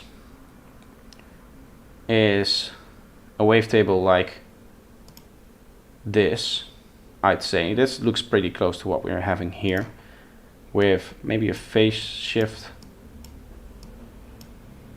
on this one a bit.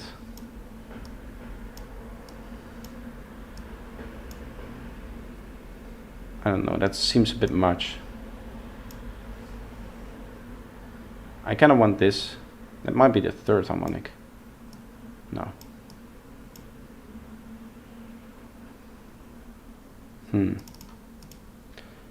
Let me just open up the... If I do this and then polarity invert. Yeah, this is pretty close. What I would want is a dip in here, which might just be...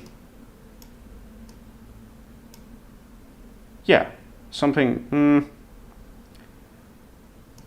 It's looking like that's the second harmonic to me. So maybe it is a filter artifact that produces that little dip in the waveform.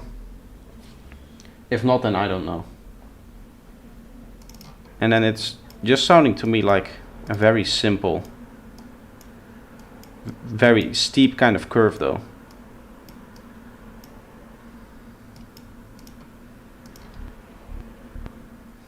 I need to set my phase.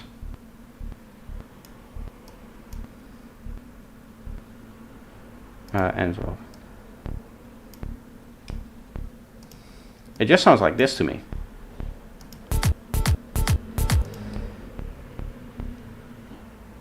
Maybe a bit too much high end. Tone down the modulation a bit.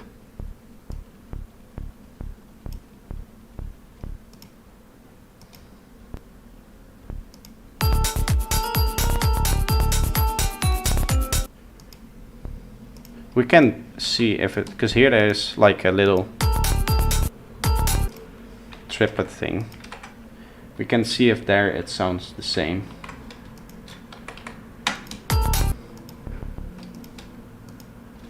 A little bit of mid-range maybe extra.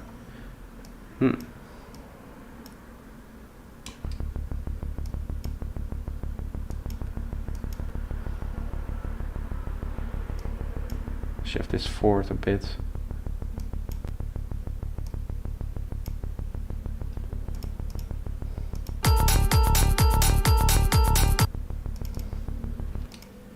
Obviously it has a bit more volume. I think we can clip it a bit.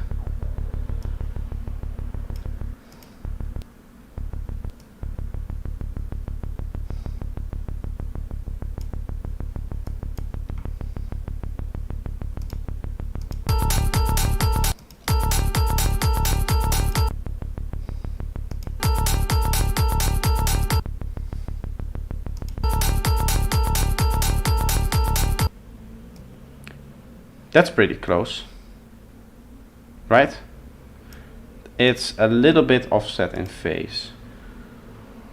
Little bit, so you would have it just... Yeah, like this. You would have it just a little bit forward, and that would then be your sound.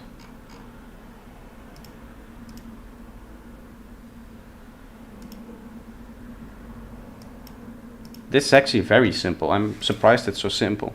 So again, just to recap, what I found is that there's not a lot of phase shift happening here. You could maybe argue that this is a phase shift, but I'm pretty happy with the result now in terms of how we did that with the harmonics. So I'm looking at this, and what I see is I see this little bend, which tells me that there is something happening here of interest, right? You might be able to actually, we can do a quick test if we set this to B and then get that same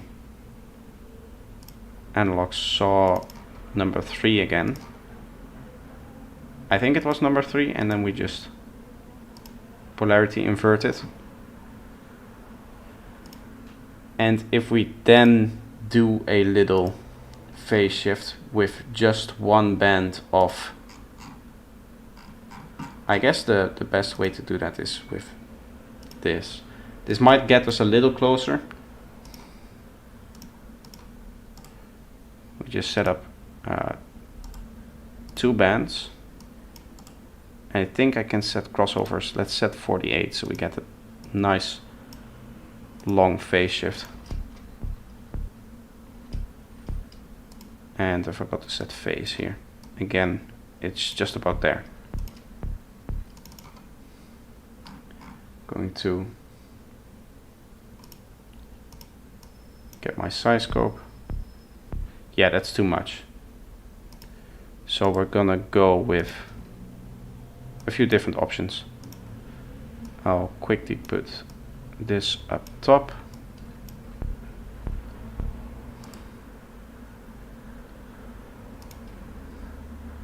I don't know what the AB thing is here.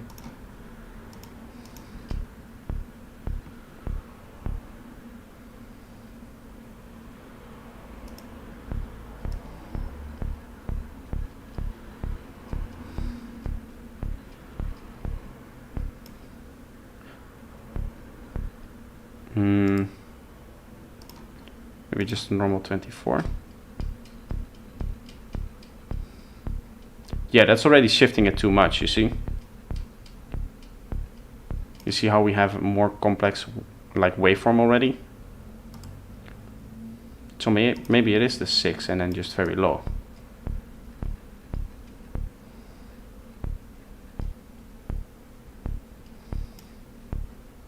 I don't know what the difference between A and B is, but it's definitely not doing what I wanted to do. Let's try vitamin. I think you can turn off bands in vitamin, otherwise you can just turn them all the way up. Can I, if I do this, does it?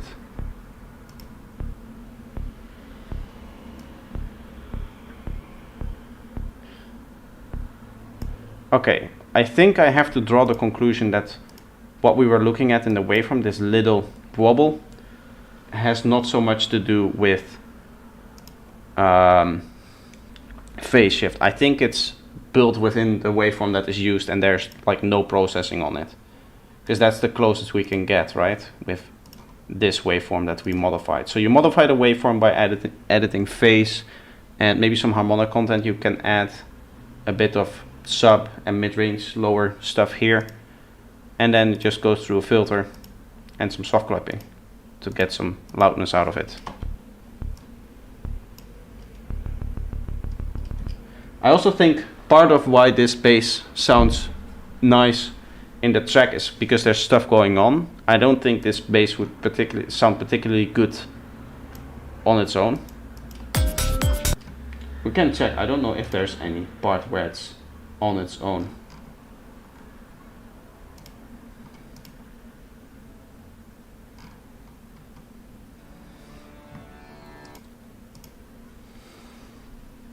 Just kind of skipping through it. Yeah, there is.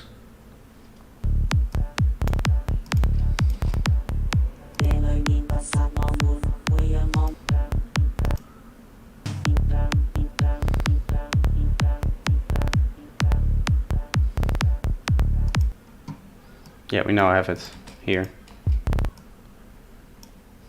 Yeah, you can see it's just a mess, right? It's just a very simple.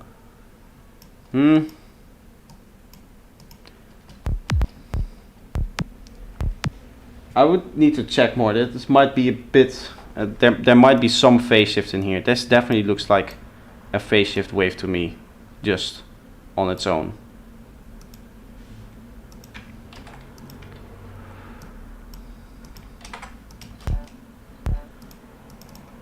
If I just loop this, I think.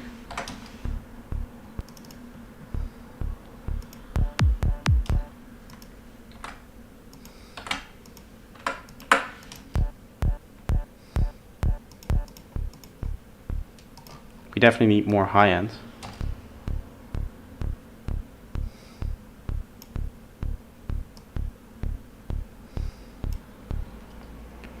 You could add high end to a bass by going like that. But then you need to line up your face, so this is...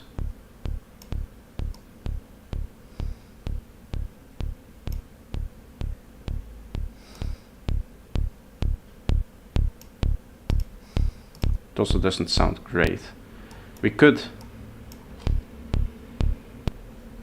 even do like this.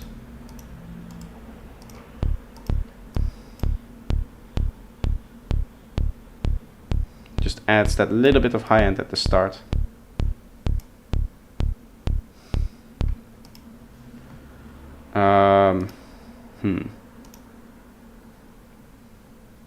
Let's try to do it with a recording then. So that's track number 5. You can definitely see that there's some stuff going on. Set this to 24, and then it seems to be lower. Miss Chris Anova, thank you. Welcome. I don't know if you're here in the stream or just subscribing from somewhere else. It's almost like it's almost like this key is lower, but that's also not the case because it's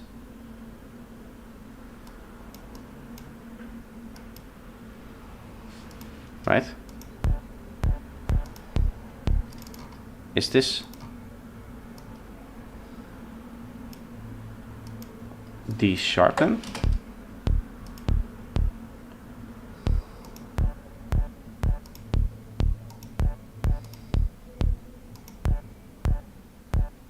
No.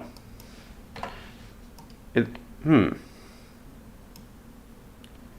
might just be that this, because this is slightly off time. What I'm looking at is this peak here versus this little thing here, and this is like at halfway. Yeah, it might be just yeah, no, okay, so that's just confusion on my part.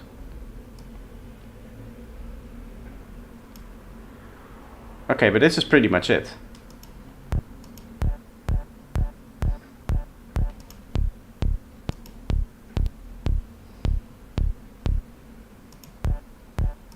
Bit more steep high end. What I like for that is a free plugin called Lufticus, which does air. I only use this for this button, and I set it to like 40.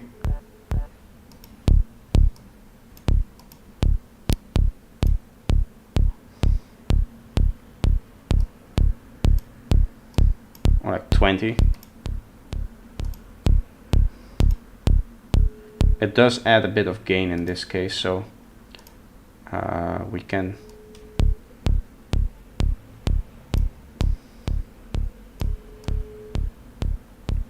up it a bit. Check Slate Digital Fresh Air. This does all the airing I need. I don't really need a lot of this kind of airing thing. Free air, also free air plugin. Yeah. I'm not a fan of having multiple plugins do the same thing, but you could use that as an alternative if you don't want this. I like this. This does what I need it to do, and I know how it works.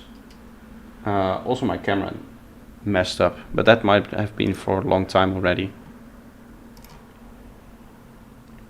Nobody said anything. That's okay. Now I should be here again. Yeah, this does what I needed to do in terms of airing. But if you aren't a fan of Lufticus, you can also use that as an air plugin. I think they might even be doing the same thing, because this is an emulation of a pretty famous equalizer that had that. No, just 10 to 80 seconds. Okay, nice. Okay. Yeah, in terms of baseline, I'm pretty happy here. or happy here with this recreation. Camera freeze, yes. Okay. I saw there was one more here from Patrick. Chillax and Momento submerged offbeat. I'm assuming the baseline that you want me to create, so for some reason I've already heard this. Okay, that's interesting.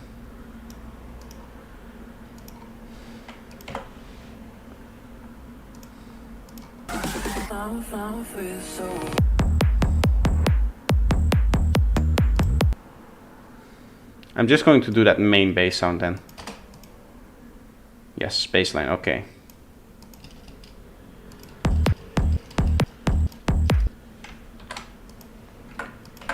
Ooh.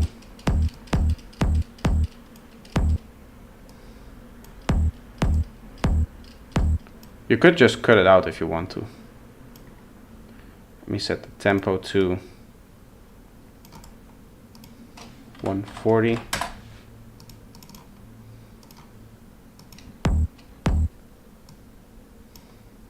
And I guess we'll have one bass kick note here as well.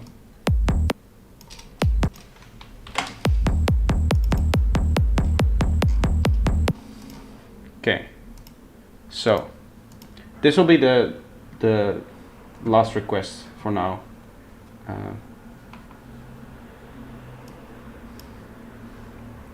And then I'll quickly take a break, and if there's then more stuff that we want to talk about, we can. Otherwise we get into atmospheric stuff.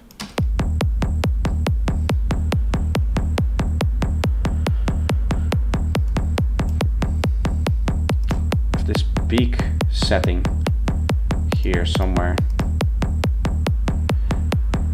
Track peaks. I don't think I want that here. Okay. So the dominant harmonic here is the second. Right? Like looking at this, I think everybody can tell the second harmonic is higher than the first. And then it just kind of drops off. So I think what they've done is just increase the second harmonic, because this kind of looks like it's going down pretty natural in terms of like a saw wave. So I like the rest of the harmonics kind of do what I expect a saw wave to do.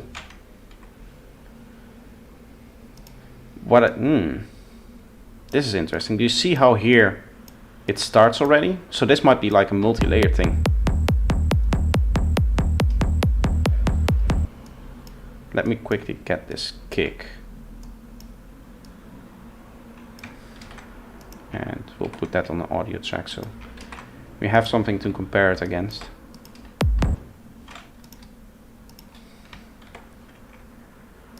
This is not part of that, but here.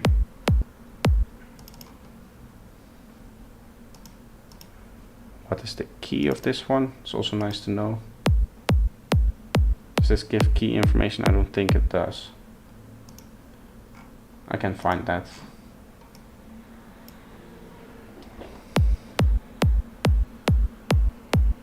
That's D sharp, okay.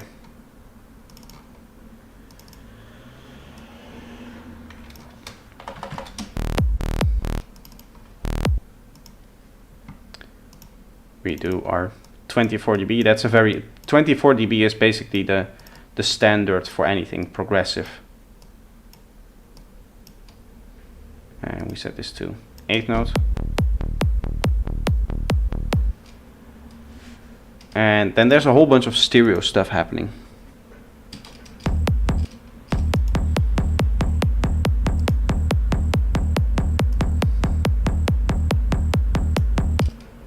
I'd almost say that what is happening here is like something like this. Orchestral drum mid thing.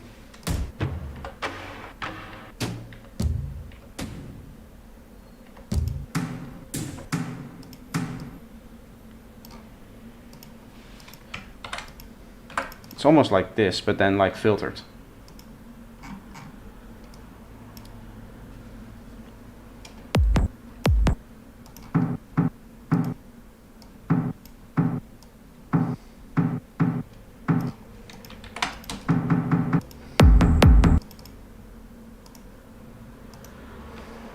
We'll group this together so we can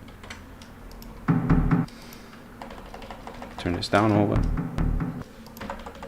Like, it gives me that kind of vibe. We of course have to sidechain this.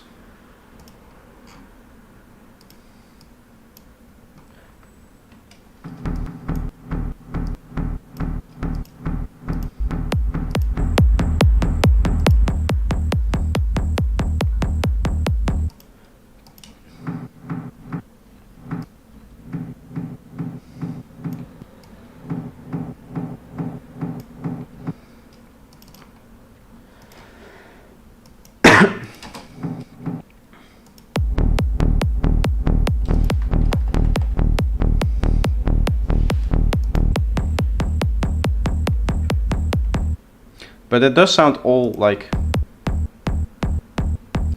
shorter maybe. So like this.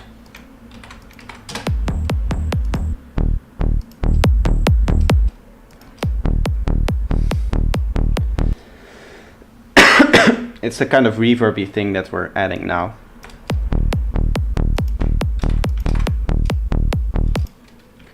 Then we also want our like little thing here. So this kind of sample peak 7.8K, which I think I can just add. Jim Nataut, thank you. I don't know if you're here, but if you are, thank you. It's a little bit not annoying, maybe it's a little bit strange that they give me subscriptions for people who are not in the stream, or people who just subscribe through like videos and stuff.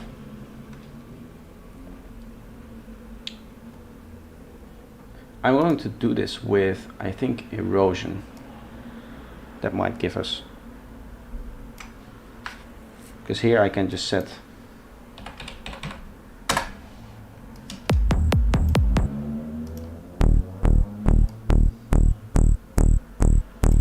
or does this give me multiple?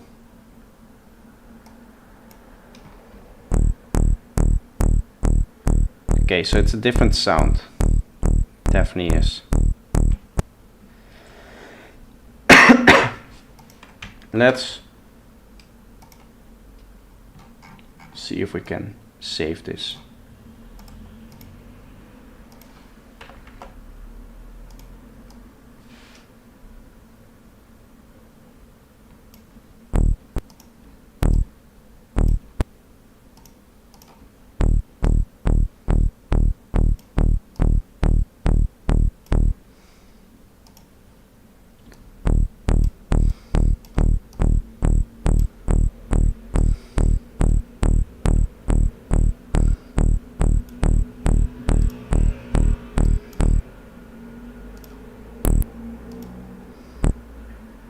Ah, this is a high shelf.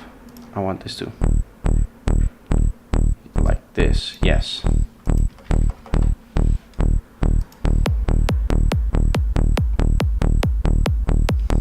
It's already a nice sound, it's not.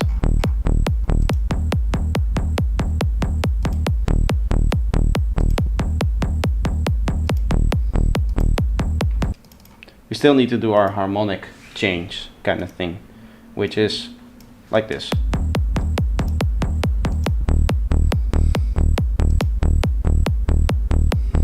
Let me actually key map this. Delete mapping. Like this.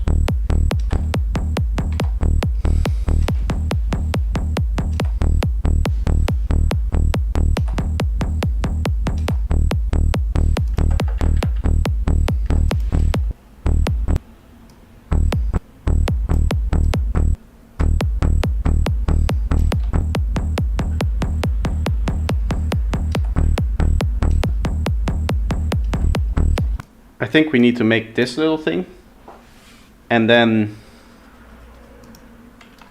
we should be good.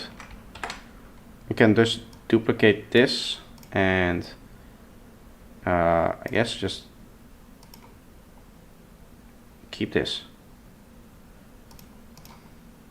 and set our like thing going up.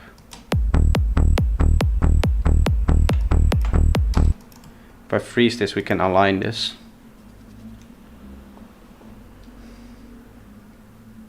Freeze and flatten. Okay, so that didn't work for some reason.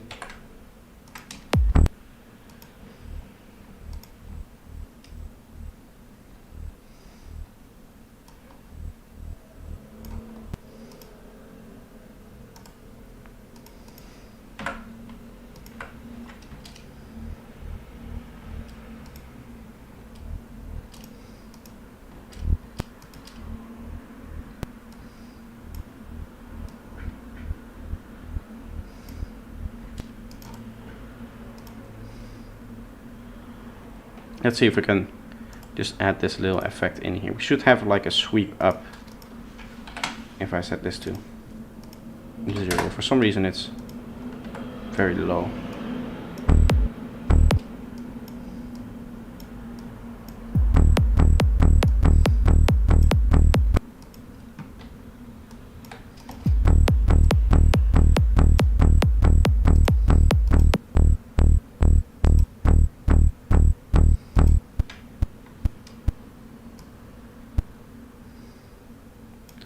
Okay, so this is doing weird stuff.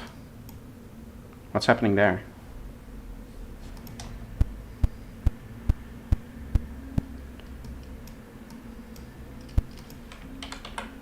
Let's fix that. Let's actually use just this bit here then. Because I just want like a little bass thing going in there.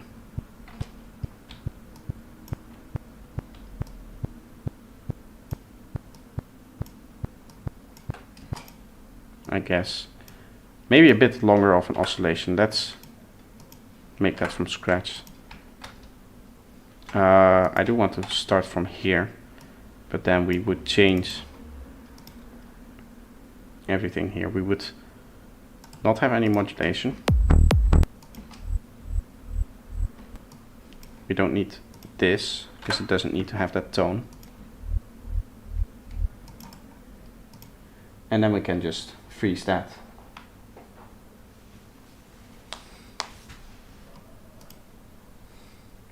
Flatten this. This is a very successful stream. People seem to enjoy this. I'm glad. Yeah, and then it's just a matter of fading that in from here. Which, if we look at the waveform, that's actually pretty close. I didn't expect that to be this close.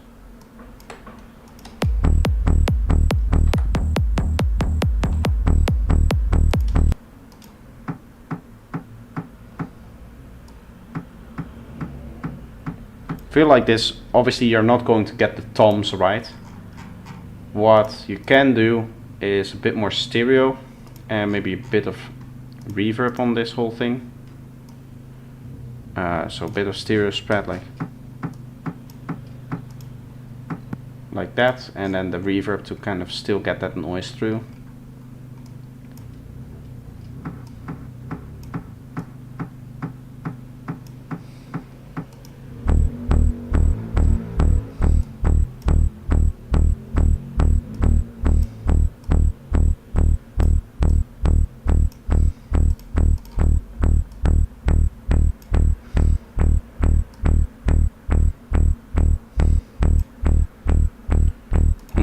I'm going to go like this and then here.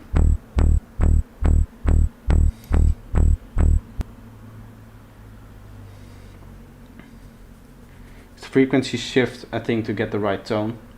I think it's just a sample thing. You would need to be very lucky that you find the same sample, because I think this is a tom sample that's on top of it. It has this like reverb kind of texture to it, right? And you can also like see a bit of the noise to it. So I think it's done with maybe like a contact sound bank or something like that. The real magic still needs to happen though, because we need to do processing to get kind of the oomph out of it, to make it sound crazy. So that would be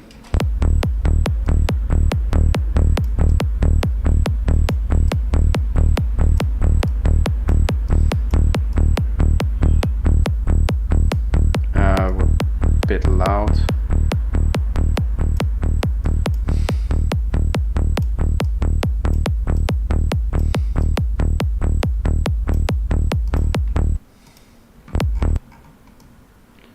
Let's just use a normally.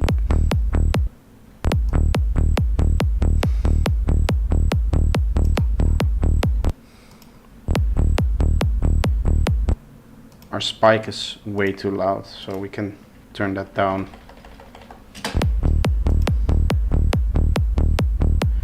And we would want to have other stuff there, I see. Let's quickly try something. If we duplicate this, go higher, remove these, like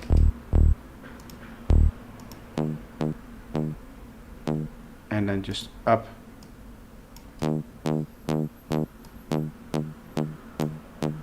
Like that maybe.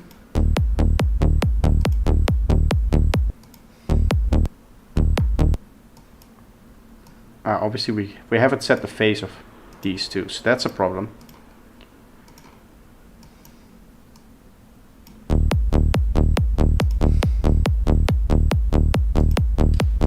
Turn this down a bit, we don't need erosion on this one. We already have our erosion layer, and for this kind of thing you also probably want some stereo. I'm probably not going to get the tone right for this one, but I am making a very cool sound.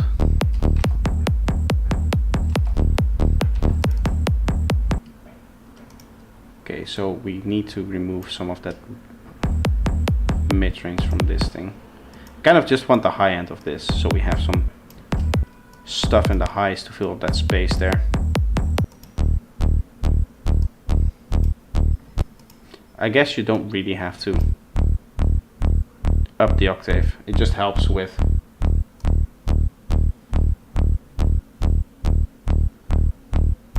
that's not so neat. It just opens the spectrum up a little bit. We can do it like this. This is kind of in the same ballpark, I would say, right? Like, it sounds cool, which is at the end of the day what you want. It's a mess though. It's definitely a mess. We definitely could add some of this stuff in there. Like if you want this as a sound design request and you really want this, just go and use this, right? Like throw it in there and just use that. But that's not really fun. What I'm seeing is we have a little bit of phasing issue in our bass maybe.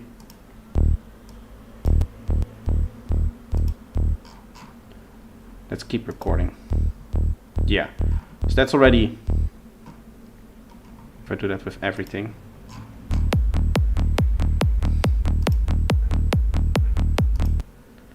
Yeah, so that's already more stable. Right, it looks more like this wave from here, although this one is very beaky looking. Seems like there's a layer in the mids which gives it a specific color in the original. That's what this thing is for, I'd assume. For me. It's just that I cannot find this, the specific sample there. What we can do is try to emulate this. So how will we make that? That's just like an ICANN has kick thing, I would say, almost.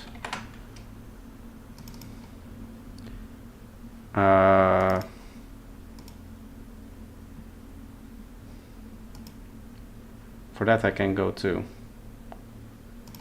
I can have kick, set something up like this.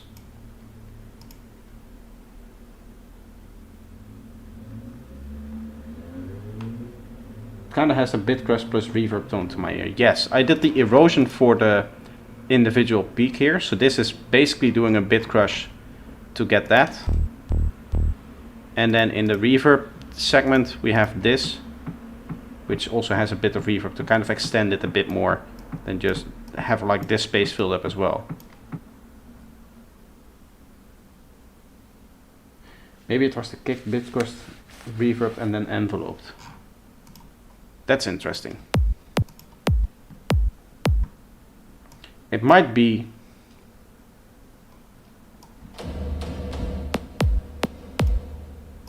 just, yeah, but try finding the reverb that's needed for that.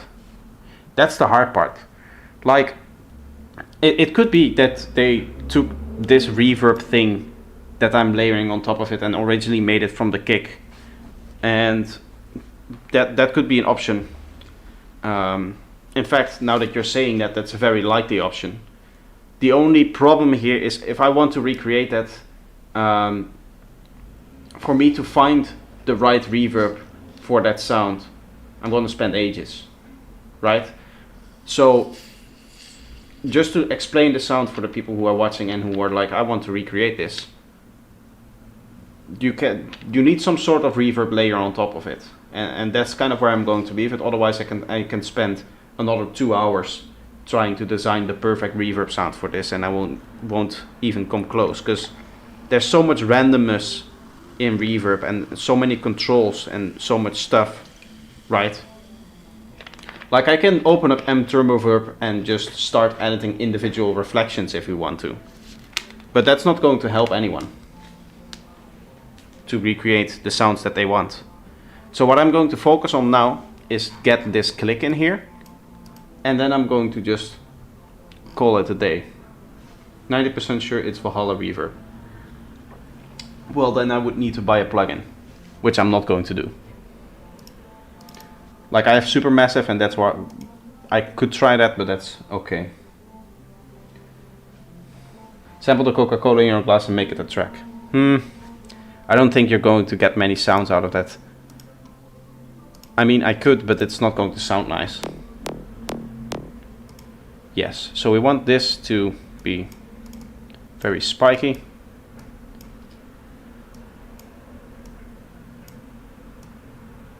I said very you need to.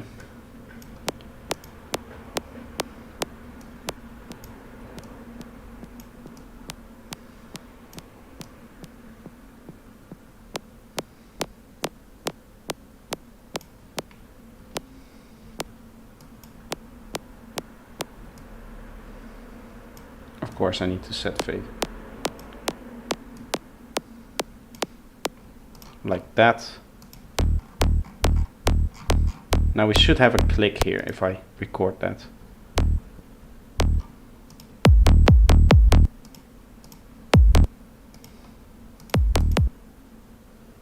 Yeah, it's a bit too much, as you can see.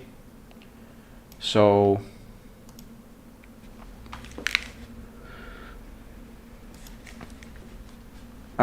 let's here. Mainly in the other one, but let's here just go like this. So we're kind of side-chaining one to the other.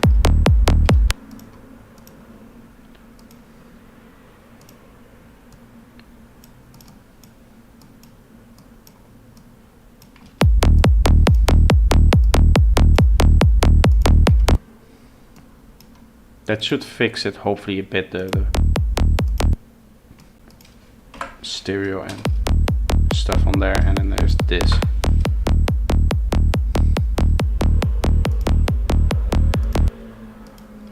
I mean, it's kind of there. There's a... This thing is still there, so we don't want that. That's obviously going through vitamin and stuff like that.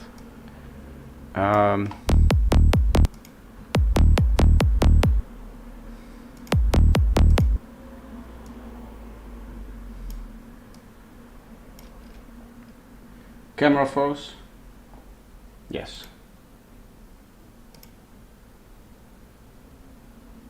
There I am.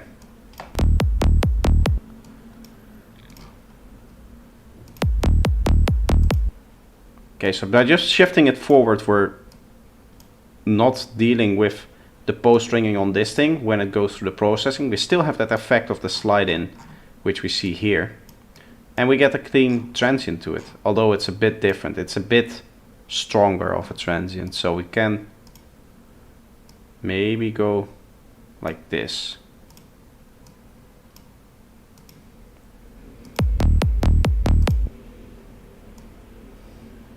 In terms of the bass line itself, I'm pretty happy with the sound that we're getting.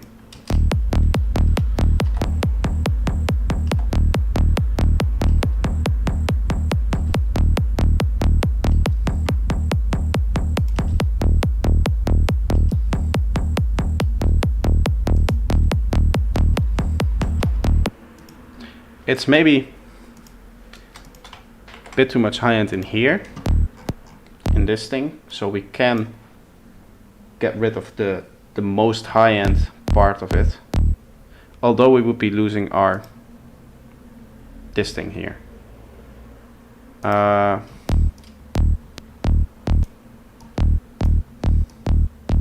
Something like that. It's not like this peak is very loud in the original either way, and we can just give it a bit of a boost here and then just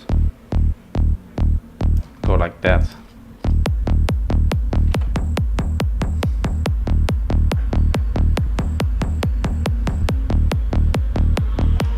As I said, the idea is what we have is basically the same thing.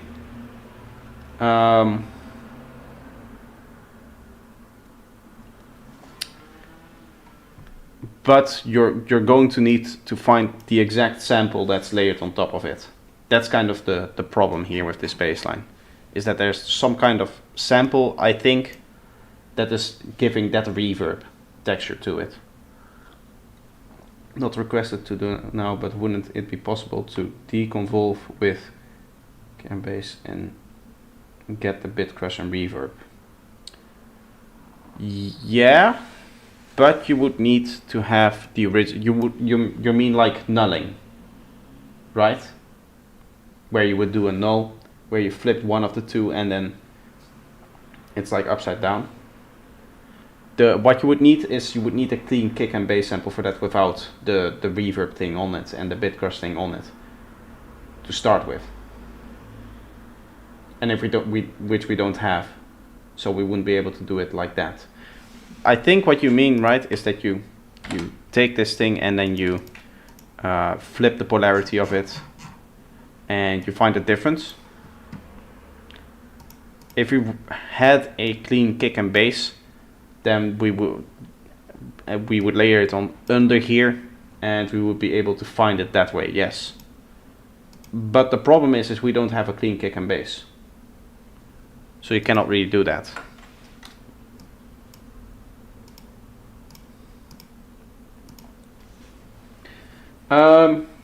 I have been live for 2.5 hours now, so I do want to get a little bit of a break, and then what we'll do next is atmospheric sound design, so don't go anywhere. I'll let you guys listen to a track of mine, as always.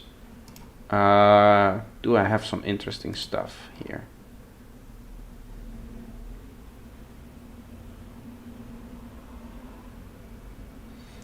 Maybe you can just extract the stereo information, because the bass will definitely be in this center channel. I don't have, yeah, wait, that's an idea. Final thing before I take a break, and then I'm really going to.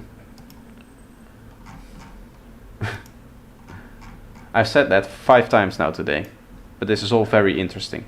I can mid-side this and get out the mid, and maybe this has that sample in it. Oh, yeah, it's part of it, right? Like, you're not getting the mono stuff of that sample. but you kind of get an idea of what you're looking for in terms of a sample. It's definitely some kind of like orchestral hit kind of thing, from what I can hear here. Like it's pretty clear to me that that's what's it doesn't sound synthesized. I know my camera froze, but I'm going to turn it off anyway because I'm taking a break. I'll quickly set up that track that we've been working on the last few streams. I'm not going to work on that today, but it is a fun track to listen to. I hope I have enough time then. How long is that track? I guess it's pretty long, but I think it's at the end it's a bit boring, so I'll try to come back when it's like here, because here there's not much stuff going on, I think. So yeah, I'll just play this, take a quick break, and then I'll be right back.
There we are.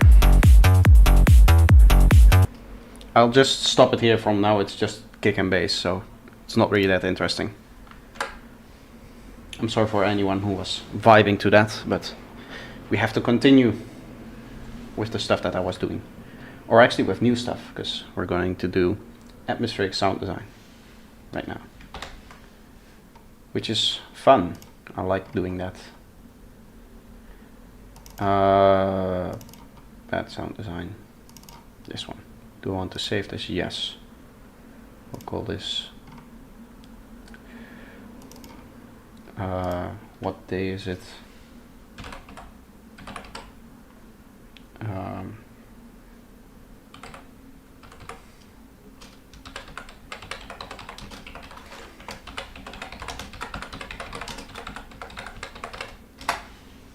Okay, so we can continue once this other project opens, which might take a while.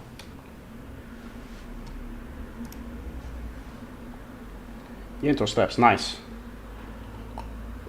It's been a while since I've done anything progressive, because it's like the, well, not really. I have like almost like an EP worth of progressive ideas, but the rest of those ideas are all much less developed. So I'm planning on working on that, but that's like a very much in the future project kind of thing. I am very slow with releasing stuff, I know. I want to pick up the pace. Once my album is done, I can really pick up the pace again, and then everything should be a lot faster coming out, because the album just it takes so long to make it like presentable and everything.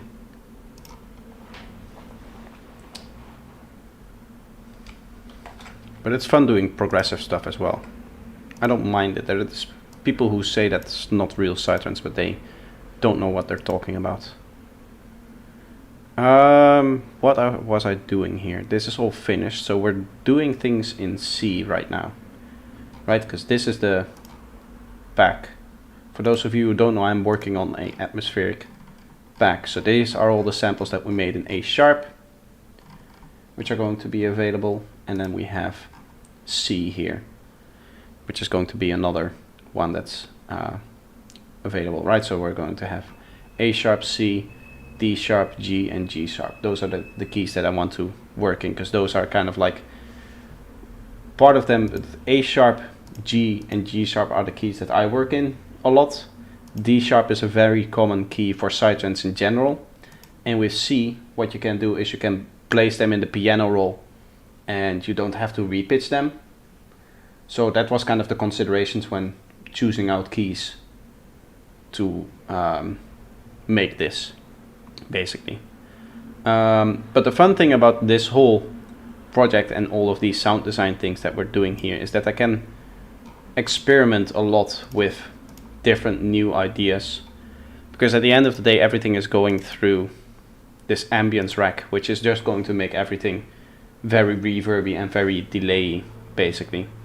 And what I do is I just select random reverbs and delays, because here I have the rack set up to have a few reverbs and a few delays in there. I can just mix between them, and then it's just a matter of finding a cool VST. Let's try something with Vital for this one, just to make Dash Glitch happy. And we'll work on, I'd say, a longer one, because the last long one that we have is here. So it's been a few samples ago since we made a long atmosphere. And we can just plop down our key here. I like to work in the sub bass register, so we have the nicest, lowest, and the most frequencies to work with, basically. So like starting from the sub, and it's also nice and gritty in that case. So already now you can hear it has that kind of reverb vibe going, right? It's already like texture and atmosphere, as opposed to just a normal saw wave. So let's play with this modifiers. Just going to almost at random set up a phase shift here, we're going to, or at least that's the plan. For some reason, it's not actually changing the waveform. Do harmonic. Ah. Okay. Let's find a cool starting point, and then we'll just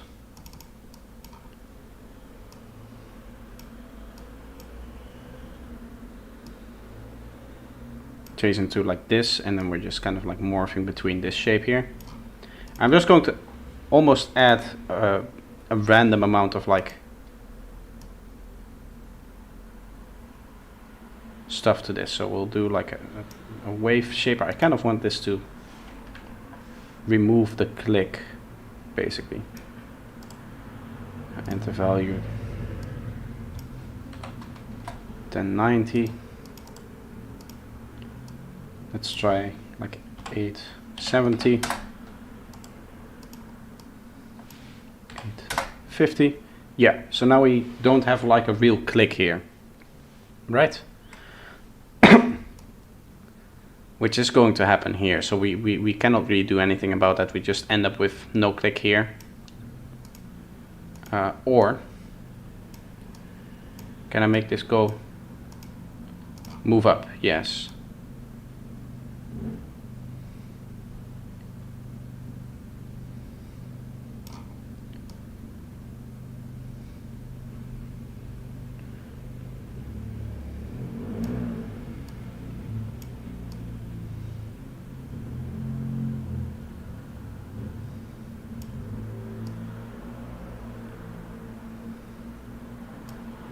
It is kind of changing things a bit.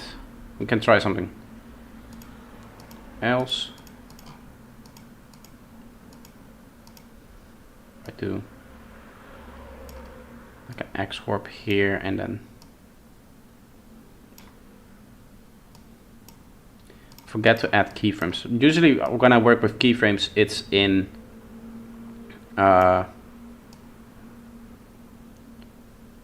what's it called? After Effects. So there it's just when you add a value, it adds a keyframe for you, which in Vital is not the case, so I forget. But this already looks kind of cool. I'm going to save that. I'm really not good at naming things, but that's okay. Let's hear what we have.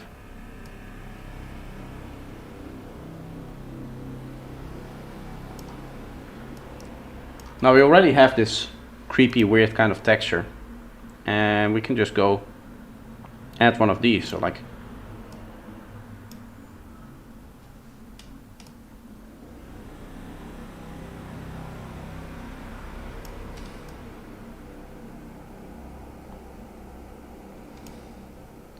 might be able to do some cool stuff with like an LFO, which is like very slow going.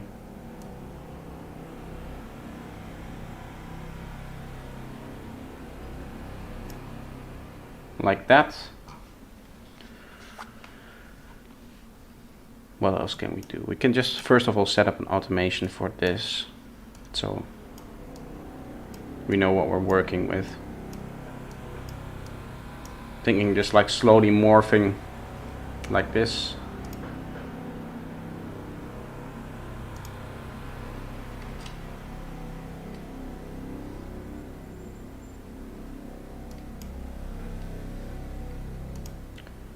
Let's RM this for some fun, and then we'll place that in its filter. Right, that goes to filter 2, yes, we give it some drive as well, and then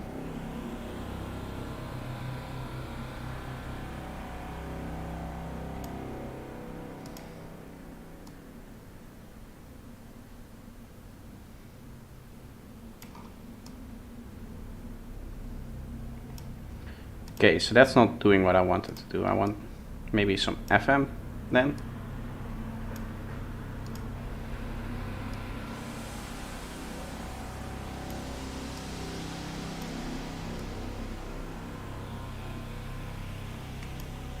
I guess we can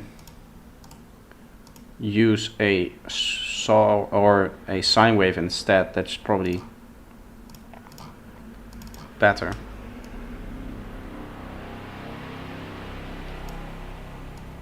Can maybe add once in a while a bit of extra texture to that, extra harmonics. You can write the notes so it sets the frames.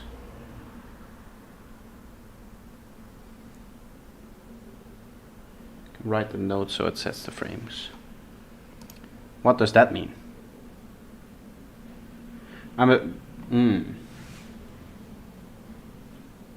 Like for now it's not really what I'm... Let's experiment here. If I have this, can write the note so it sets the frames. You have to elaborate on that.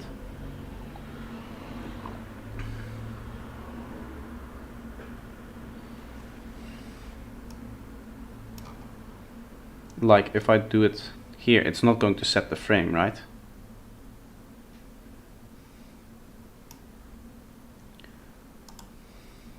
I need to create a keyframe by just like double clicking and then going like this. Or at least that's what I always assumed I needed to do. And then I can here do like a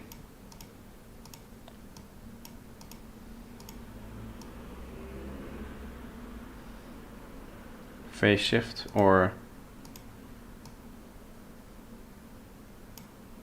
well, not a phase shift, a bend. You would do that.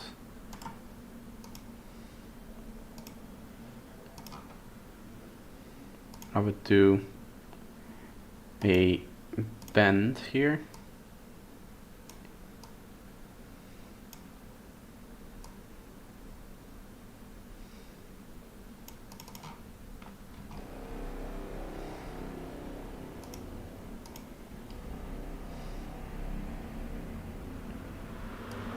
You would need to elaborate on what you just said about the frames thing.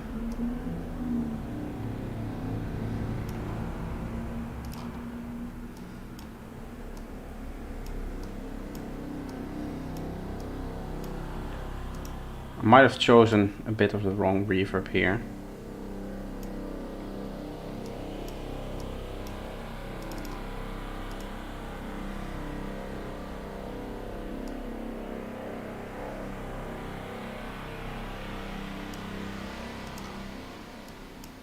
Here we'll just kind of move it around a bit. The whole idea about this this idea of sound design is that you kind of, how would I say this? You set up a whole bunch of different automations to just always change the sound, right? And let's compress it a bit. Maybe some distortion to get some more harmonics out of that every once in a while. I can just automate this. I can go like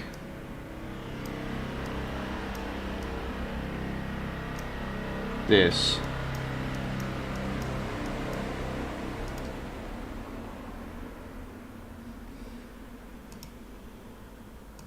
I do like that. Let's record this.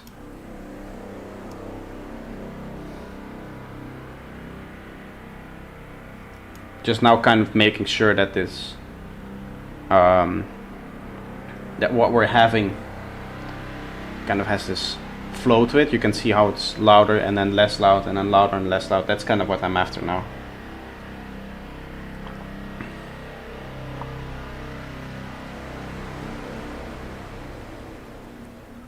We're a bit too loud, which is okay, because Ableton is 32-bit floating point internally in terms of sample depth.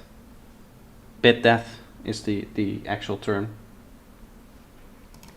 So I can just set this to 0 and we have no clipping artifacts at the end of the day, right? So now we have this,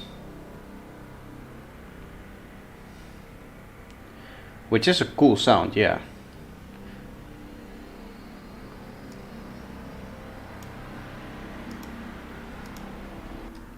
But we might be able to play just a bit more with it. Make it a bit more interesting if I take like a pitch shifter and just once in a while introduce a bit of a higher octave. Maybe like towards the end here, going like this, and then, well, never above 50, so it would be like this maybe. Let's try this, let's see. I'll leave this here so we can always turn that into an actual sample if we actually want to. But we can now record this.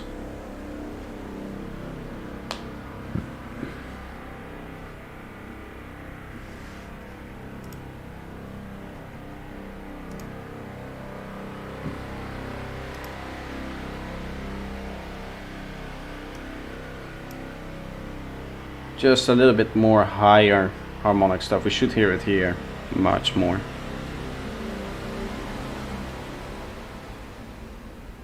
Yeah, it just kind of goes up to an octave higher, basically.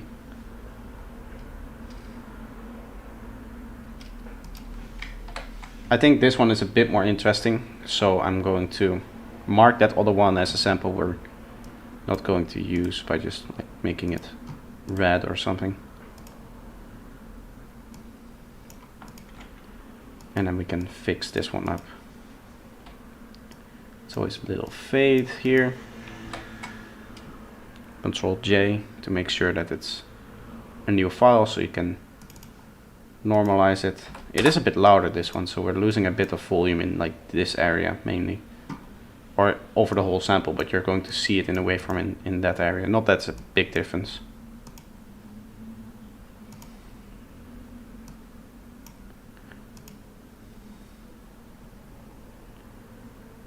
So we go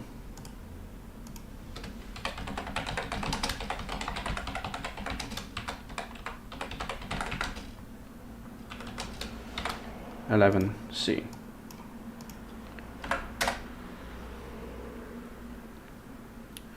I'll put this as close to here as possible.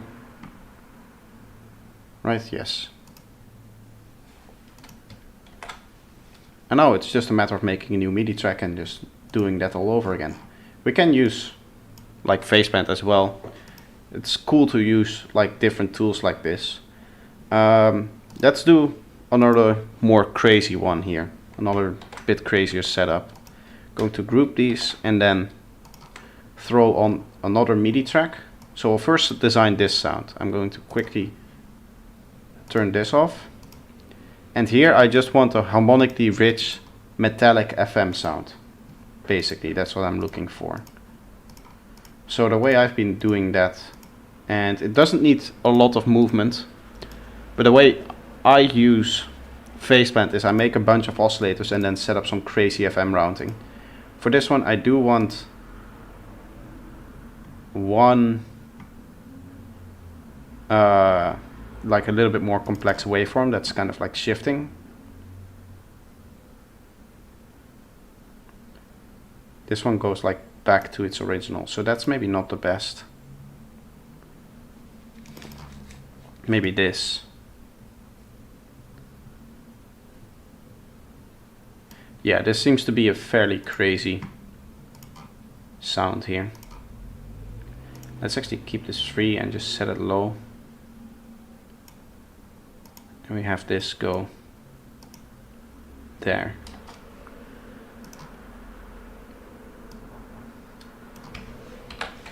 So for this one,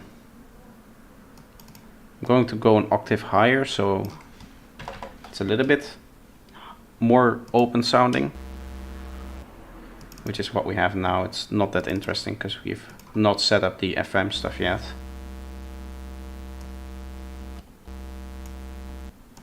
I need to set this to unipolar.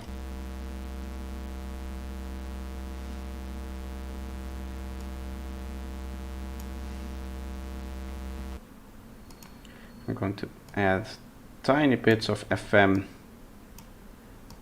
to all of these from there. And what you'll see is once I start adding all of these together, so I'm going to add like this to that, I'm going to add this one here and to our main oscillator. I'll probably use a triangle for here, and then this is going to go to this one. We should see a whole bunch of movement happening.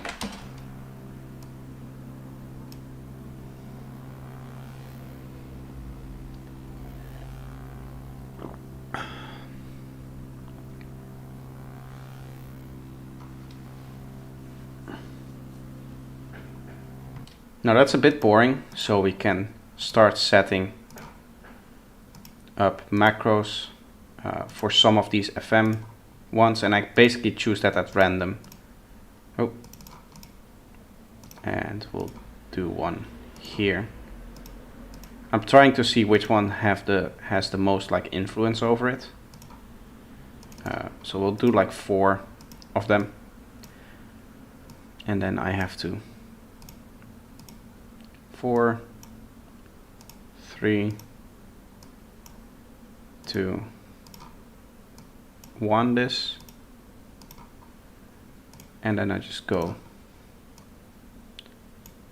and we create our automation lane here, which is again basically at random drawing them in. Might have to go up a bit more here, but just to make sure that it's not the same, because we're repeating a few times within this, right, the LFO, and this will just change up some of the like texture throughout it, even if it's the LFO is repeating within here. So for this one I'm kind of just going to go and ramp down and back up maybe. We should now have a waveform that is kind of repeating but always slightly different, always like changing. Now the only thing I want to do is add a bit of stereo width, which I'm going to do with the distortion, which is a trick I really like, just to distort everything. Like that. Now comes the magic here. If we now add another instrument, let's do this with Vital again, because I've found that Vital is pretty decent for these kind of evolving strange texture sounds, and I set this to sense only. I can throw on, first of all we can copy over the MIDI clip, and then we can throw on a vocoder. So enhance external from 11, post effects, not post mixer, because otherwise it's not getting it. Can probably set this to left right.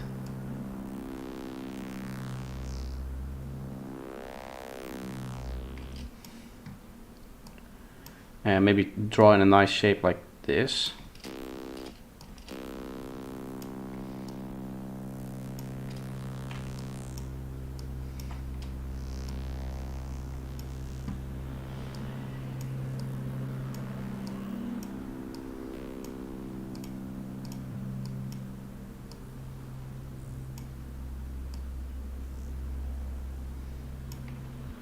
Now it's not interesting at all.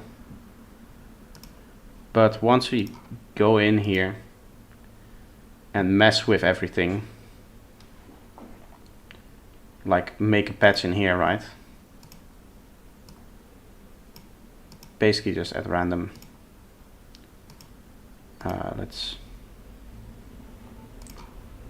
add some wave folding, that's always nice. And then we just go all the way up here to the highest value, and we can bend this like this to get the SSQ kind of style.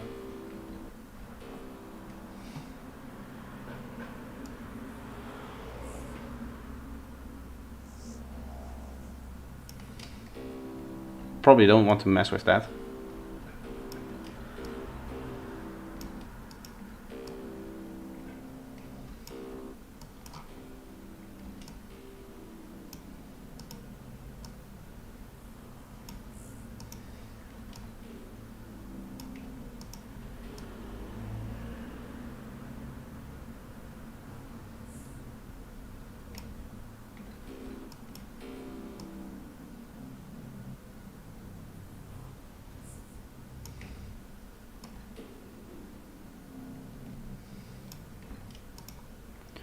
Let's play with that. Let's do this very slowly.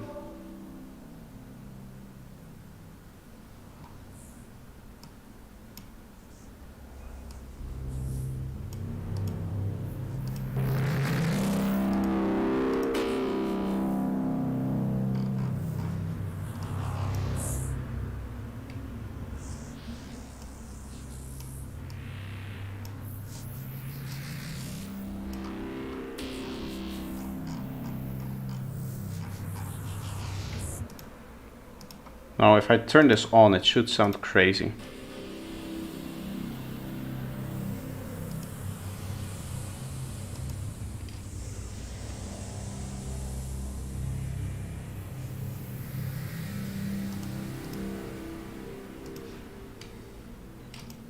That's a pretty cool sound. I'm happy with that. So now we just record that.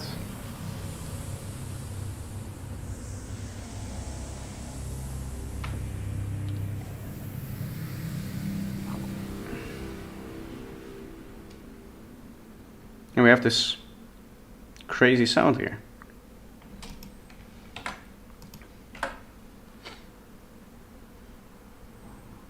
Wait till you see my video for Vital coming tomorrow. Great technique for Atmos. Nice. You should have posted it a day earlier so I could have used it today. No, that's okay. I'll probably then use the technique in the next stream if I go and do this stuff.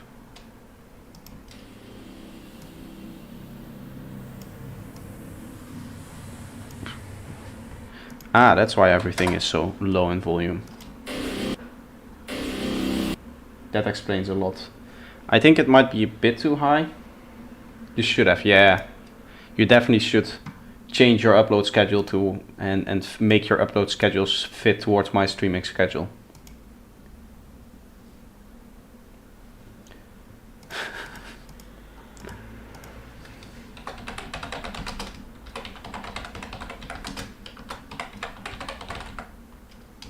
It's number 12.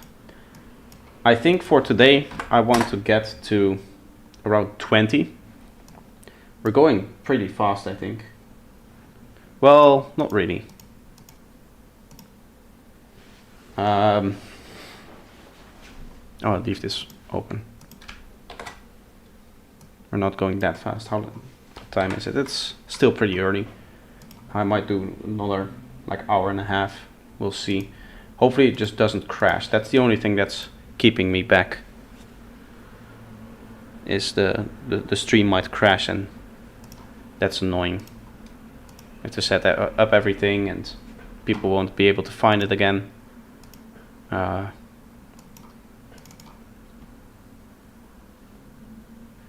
am I recording before consolidating? Well, because I have the effects on a group, I cannot freeze this.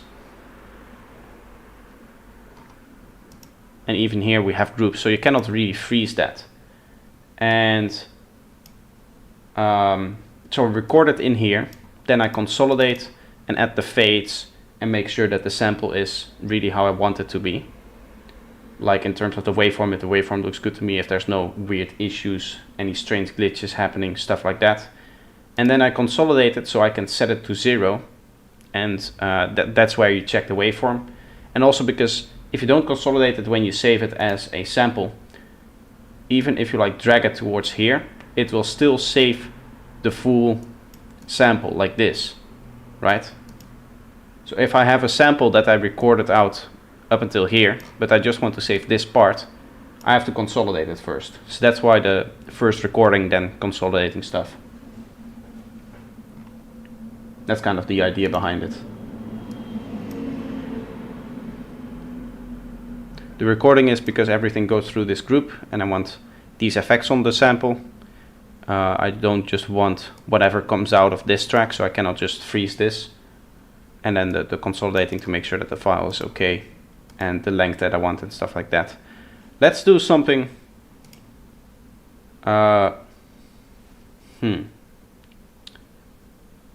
Let's do something with Serum, because we haven't used Serum. The last time I just used Faceplant because Desk Glitch called me out on me saying that I didn't like the wavetable editor in Faceplant, which is always nice to hear when you're when you think something about like a plugin. Like I thought Faceplant that the main idea was the modularity, and I never really spent much time on the wavetable editor. But then he said, yeah, you should try it because it's like really powerful. And then we went through the whole process ourselves, like together. He kind of guided me through some of the more complex things about it, because I never used it. And I found out that it was more powerful than I thought. When group freeze, yes, that would be amazing. Although for this case, it wouldn't be, because then I would have to reset up the effects all over again every time. But I do agree that group freezing would be probably one of the best features that Ableton 12 would be able to implement. That's together with some decent plugin delay compensation.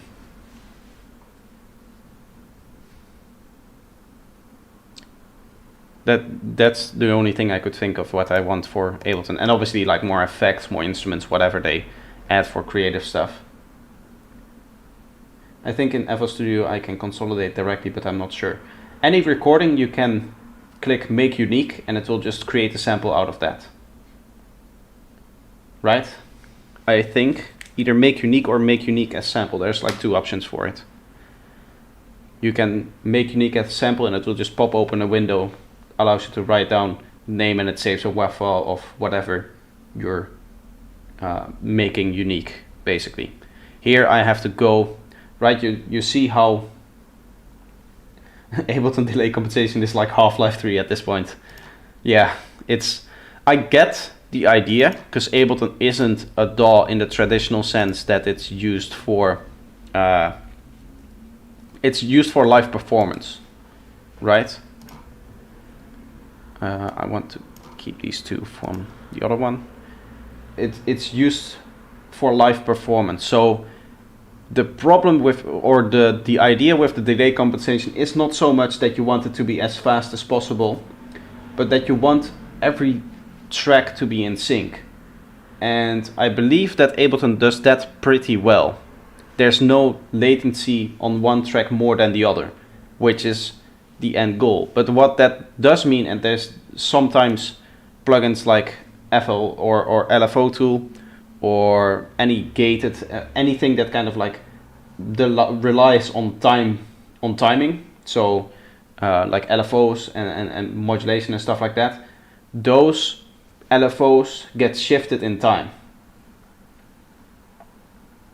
which I would say that's even a big problem for like live performance. If you have a latency intense project that you're playing, that's not something that you would want.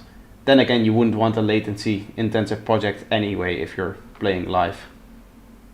If you're already at that point that delay compensation becomes a problem, then you have already messed something up.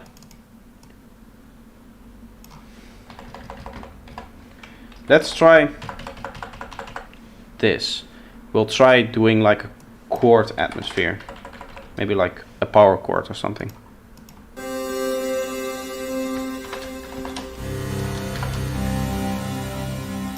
Probably like there. My idea was I have this wave. Let's gain stage this. What you can do is, and I've shown this before, process, subtract spectra from other oscillator. I do that like twice to make sure, and now we have the spectrum. I should probably gain stage each of them separately. That's going to be fine. Now what you have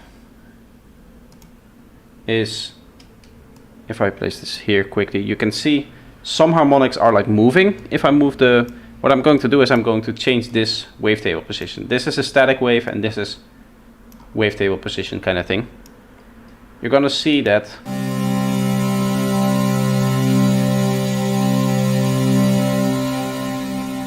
like some of them are moving and some of them are static, which is pretty cool. I'm also going to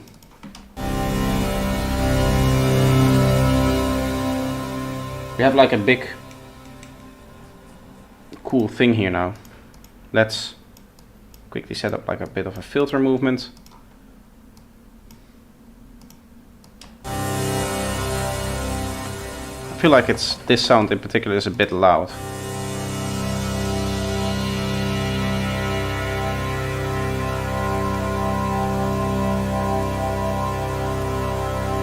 Now you can see we have these individual harmonics like going up and down and stuff. Obviously that last bit is the filter movement, but you get the idea, hopefully. We might be able to do some cool things with the bend modes here, like bend them the opposite ways every once in a while to just kind of mess with the texture.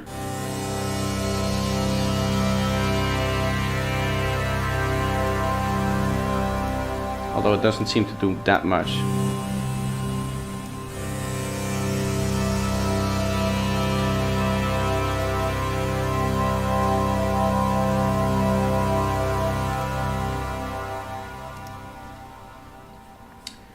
Let's take these and decompose the chords into individual things. So this one would be the middle one, and then the highest one would be the high one. We can just kind of mess with the volumes a bit. Not too much, nothing crazy, but we kind of just like mix them in, have subtle changes in volume to kind of change the tonality of it. So for here we're going to go high, low, and then like high here, and then down below again.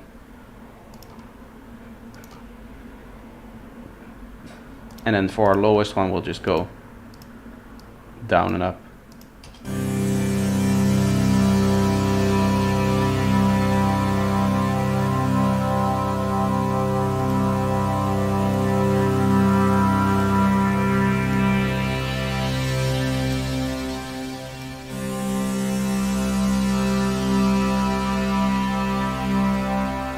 Ableton volume is a bit low, you think, for you guys? Yeah,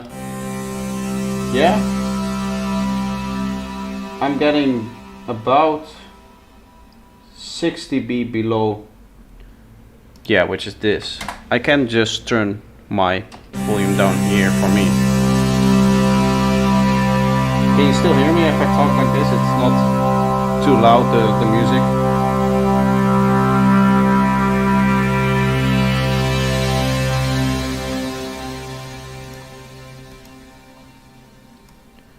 Okay. If this is better or if this is worse, then just let me know. I can change it again. We'll do not 10 dB, that's a bit much. Go like a bit parallel. Maybe like this.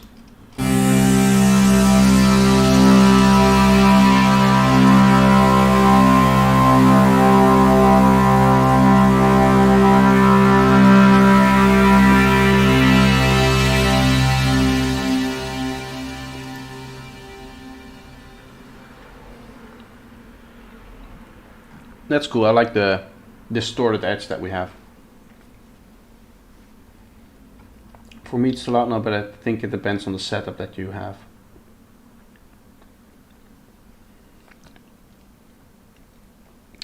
It's the problem should be the difference between my voice and the Ableton output. So now Ableton is peaking. Let's have it peak at 0. I think it's,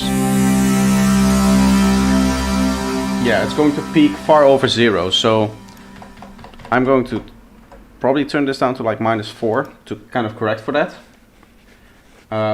The difference between my voice and Ableton, that's what you should listen to, not really the overall volume. Yeah, -6 was good. Let's keep it there then. If now you can just hear my voice over Ableton, then it should be okay.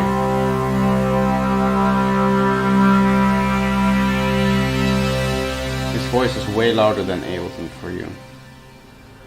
That's strange, because it's not like I'm talking in different frequencies or something. I can see now when I'm playing this sound, that's a difference of like 5, 6 decibels, whatever I put in here, I think. But that's also because this is slightly clipping, which I think Ableton clips its output. I'm not sure. Yeah, that is strange. That shouldn't be happening.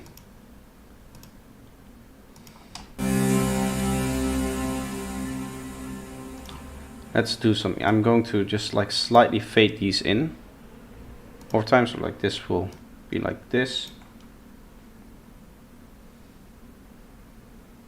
Maybe mind B is on mono. Would it then? Yeah, yeah, that would be a. That could be a factor. Then it would like sum everything together, and then the music is going to be less loud, obviously, because this has stereo information and my voice doesn't. Listening on a smartphone, that could be the case, yes.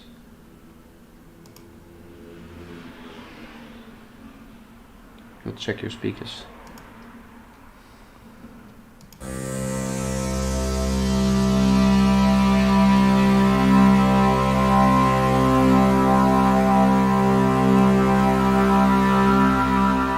I'm just going to significantly bump this up, like so.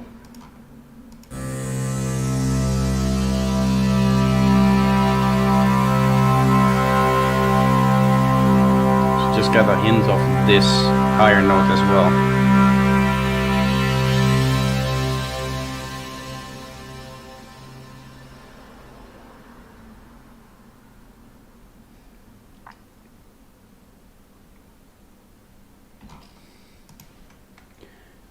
You don't have a filter to get your speakers neutral on your DAW.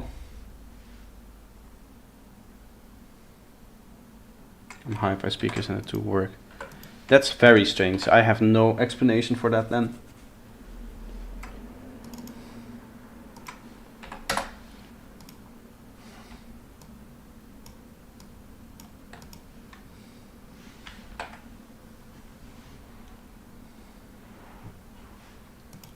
Okay, so let's have a final listen, because now we hear the real thing. Now obviously it's going to be a lot less loud.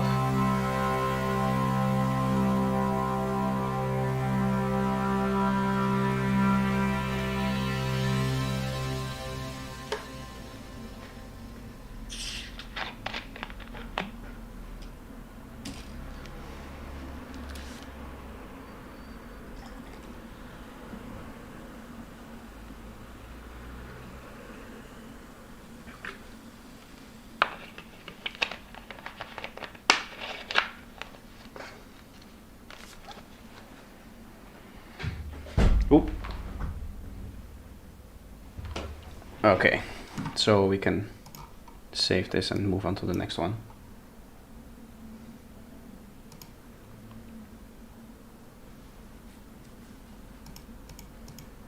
It might be that you have a filter on it, as Florent is suggesting.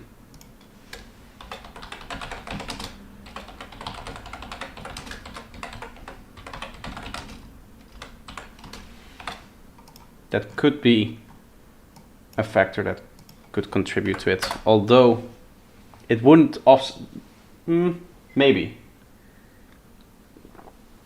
It might offset like some of the frequencies that are in here, as opposed to like my voice. But was it specific to this sound, or is it like any sound that I play? Like if I play this sound then, which is a lot of high end as well, is it then better? Although this sound is lower than this you would play at. If you listen now then.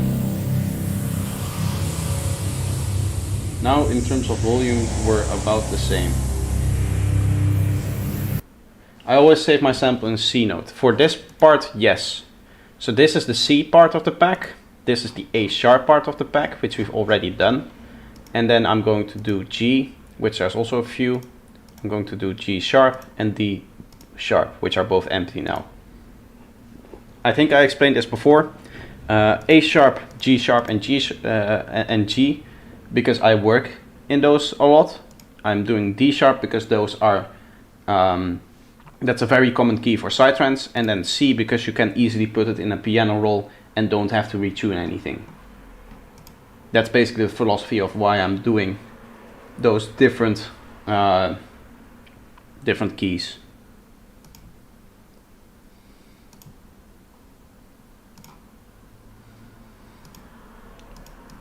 Okay.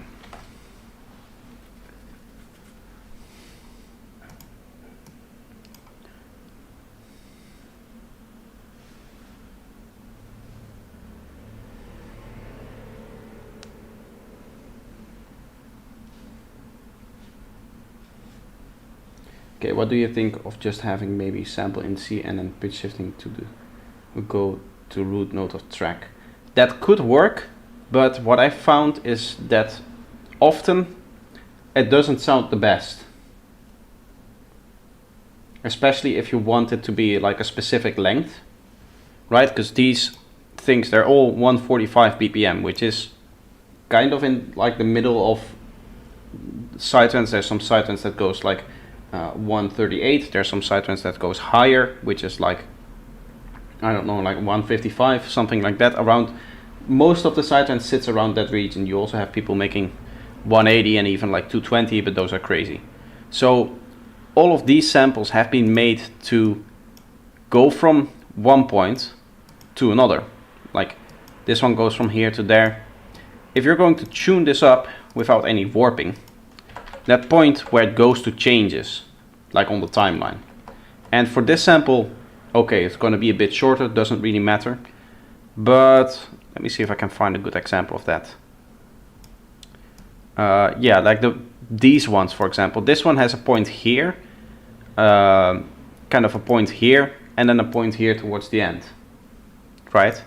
If I'm going to change this, I'm basically taking it off the structure. So if I place this here, you can see we have one at 113, one at 120, we have one at 13, one at 21, and one at 29. If I'm going to change this, you're never going to get it reliably back in a structure by just pitching it. Or if you want to warp it, it's going to introduce warping effects. So I'm deciding, well, let's just make 5 keys. So it's like you have less issues with that. You can just choose one that's closest to your key and then you get less warping issues. 170 like Trampesta, yes, crazy people. Anything above 150 is crazy. Warp in Ableton is like Stretch in FL, yes, only Ableton's warp modes are better. Because in Ableton I can do like individual little things. I don't think FL can do this via Stretch. You can maybe do this in Edison, which is their audio editing platform. I think they added new warp modes in the latest version of FL. I saw some update on warping. I know Cubase can do this, and Dashglades can vouch for this. They added in Cubase, they added in timeline warping. That would also be something that would be really cool to see in Ableton, that you can just click like here and then like hold shift, which is the common warping thing. Like if I hold shift here, this is warping, right? It would be cool to see that if you just like place a marker here and then shift warp that to wherever you want, like parts of the loop.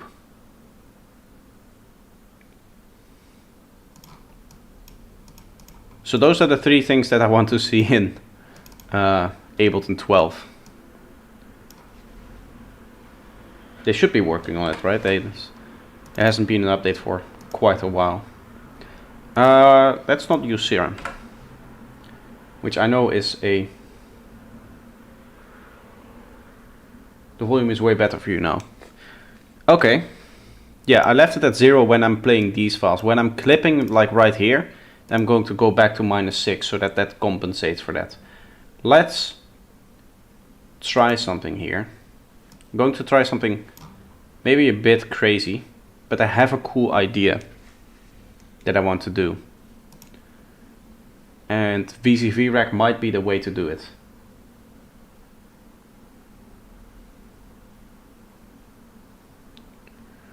So I'm quickly just going to draw in our C MIDI node. So Vcv Rack, for those who don't know, is an absolutely stupid plugin. Nobody ever needs this amount of plugin.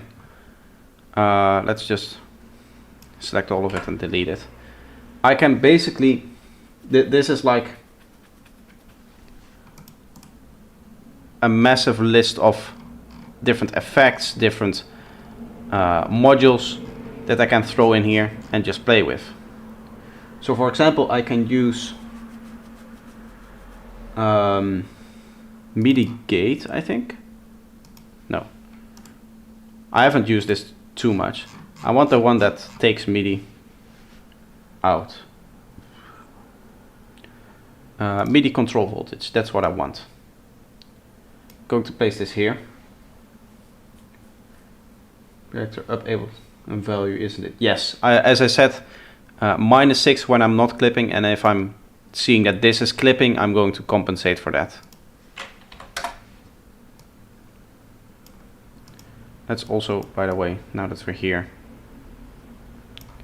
choose different delays and reverbs again, and just set a different mix, because I have a cool plan for this. Okay, so what I wanted to do was use whatever we have coming in here and kind of make a partially random, partially tuned sine wave plucky thing gate. So for that we would need, I think, an arpeggiator in front of it at 16 notes, and I'm just going to set the gate up as far as I can. And then I want to, as an experiment, just get an oscillator. Which one can, there is the,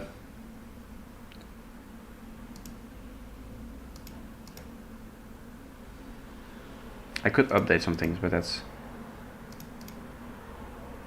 let me quickly get it. There is a particular oscillator that has all those different programs in there that I want. I want a synth 7Cs. We'll try to get, there is the, which one is the one that, let's browse this together. There is one of these from Audible Instruments, which does, let's go to all, this one. I have that for, okay, so that's macro oscillator.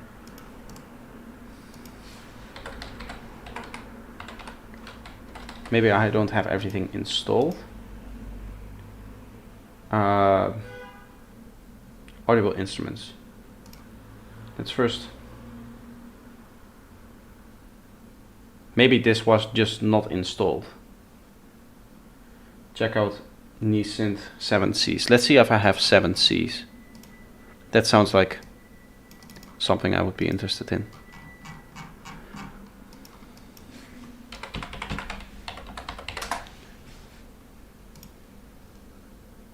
Synth 7Cs. Wavetable VCO.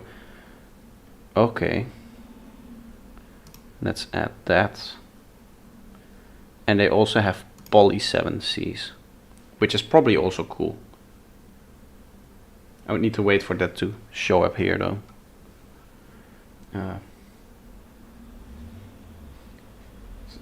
3D wavetable thing. Macro 2 is better, less modules, but way more usable. Macro 2.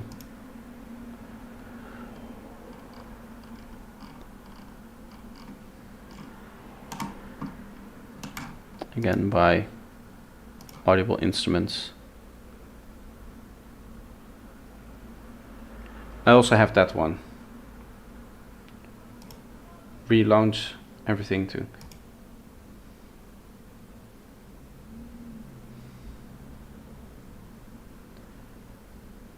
For some reason this isn't updating.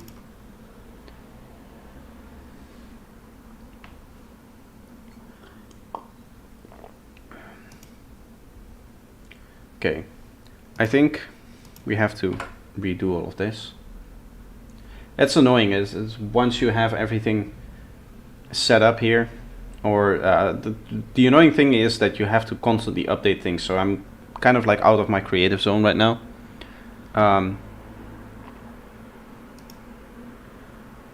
Also Ableton is crashing, that also doesn't help. There we are. We'll go back in here. It is an intense plugin to load.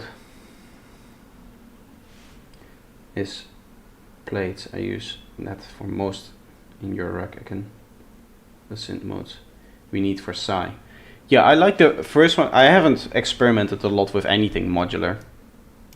I've never really found a use for it, but now I have a specific idea that I want to try, and it's another great excuse to dive into it.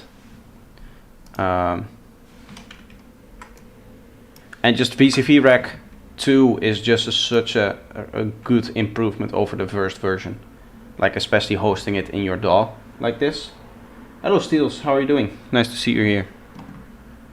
Let me quickly go back here. I'm just lurking for the last few minutes. Nice. Glad to see you're finally decided to type in here. This one. What I wanted to do, what you can do with this, what I know, is that you can select the different model versions, which I think you can modulate this somehow. I would need to see. I've seen it done with the actual thing. That's just going away, so he would probably be the only one that would be able to tell, but that's okay. We'll try module 2 then.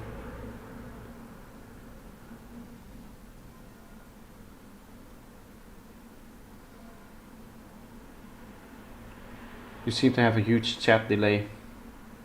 Sometimes I just have a delay in my brain. Macro 2 can do it. Okay, we'll use Macro 2. Which, here.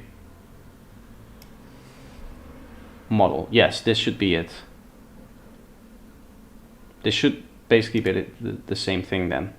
So, what I want is a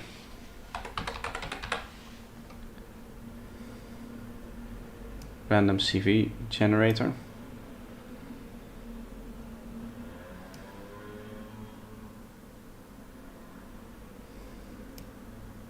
With a trigger input.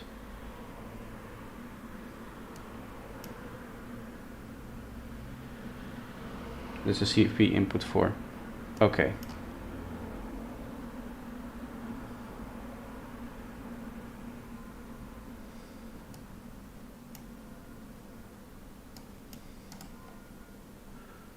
This is not what I want, I think.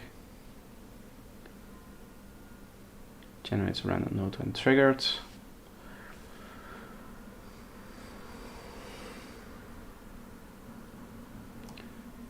I think this is it. We have a clock input, yes, and then it will kind of like just sample and hold.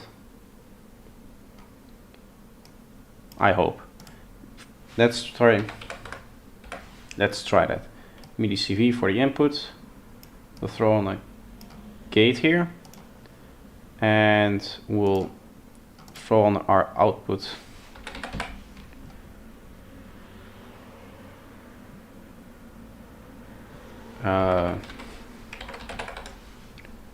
Audio 8 should be okay. I'm going to go.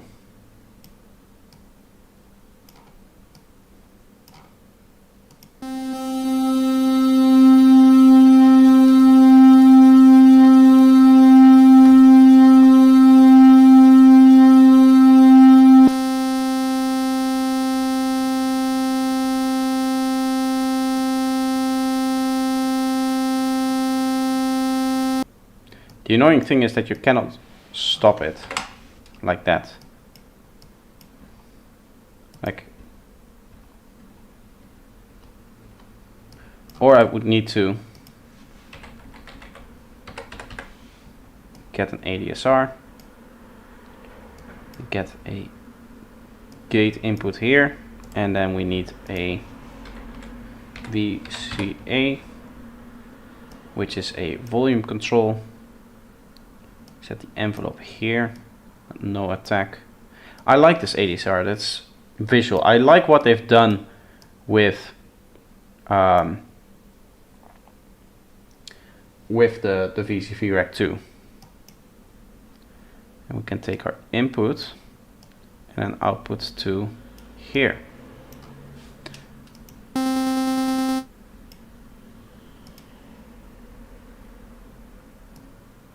And here we should be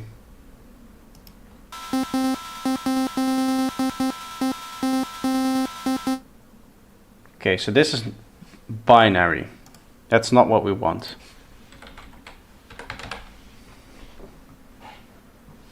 I want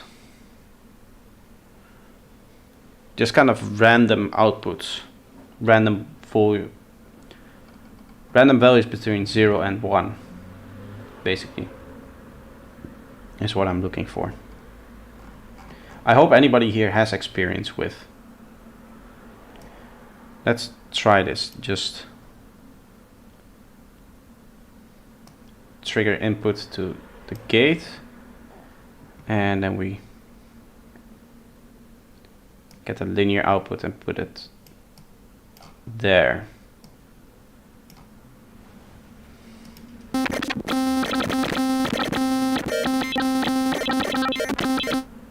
It's not really doing what I wanted to do, but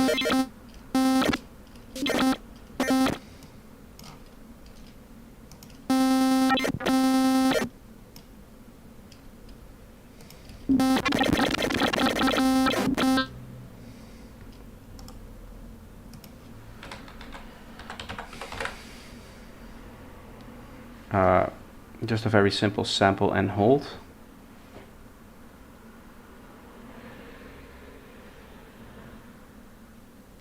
Sample and hold, that's what we need. Or does this have trigger? Does it? It's only gate. So view cable opacity, let's turn that down a bit so we can look through.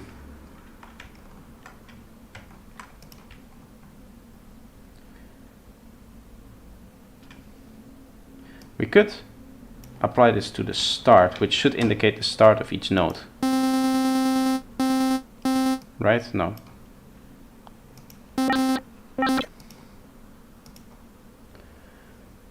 What we want is one output per node, basically. Or we can just not bother with the arpeggiator, not bother with this. We do bother with this, not bother with this guy.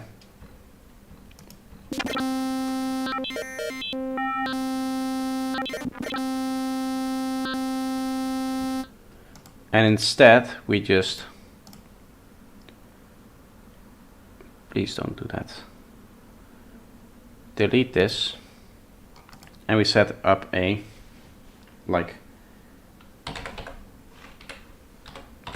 clock. I think this one will work because it allows us to set up BPM, I think.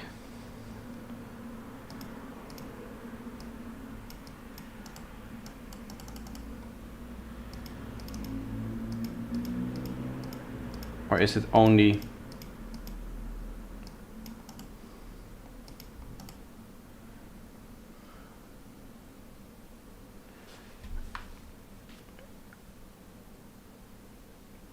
okay, it doesn't work. I don't want it. I want the LFO then, because that's what I'm familiar with. There is Do I not have the clock that I always used to use in the version 1?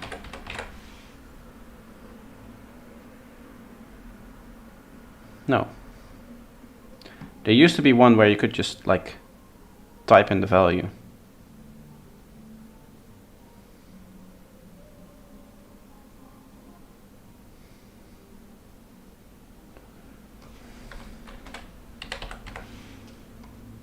Maybe this one? I think you can here. Clock, yes.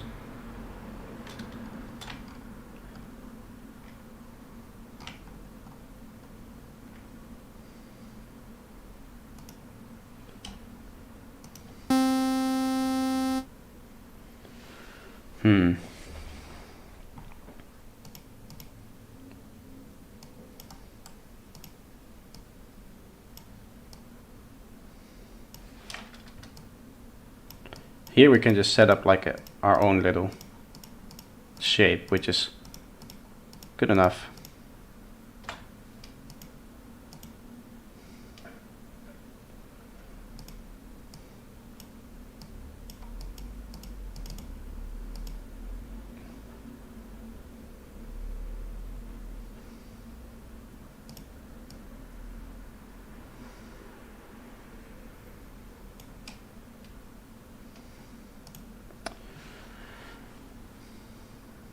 This is just me experimenting. Don't think that I know what I'm doing. We want to start with a trigger.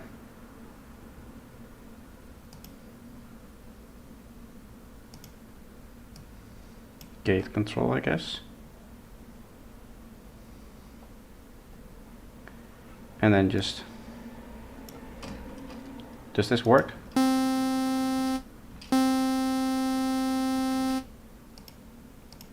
Trigger gate.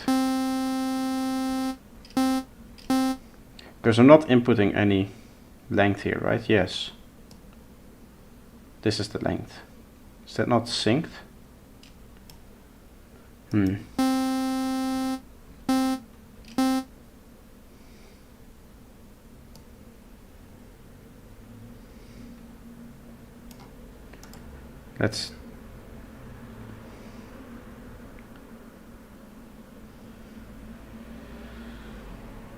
Let's delete this because this is not doing what I want. We have an output here.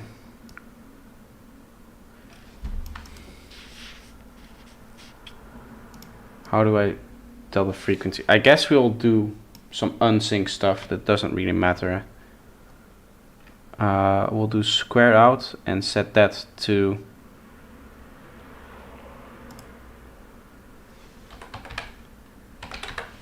our random. Let's try this one. I'm not sure what I'm doing again. It's just like an experiment here. Top white.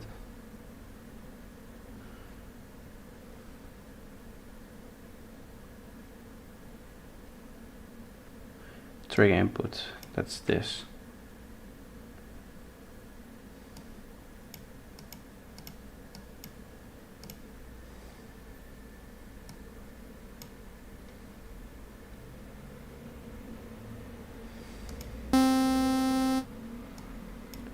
This is then not doing much. Okay, this is.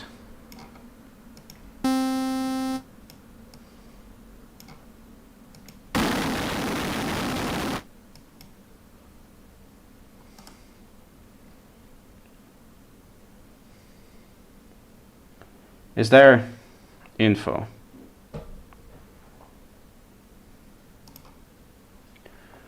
Okay, I'll just read up on this. User manual for this particular plugin. Sample on hold, uncorrelated noise generators, user manual. Okay.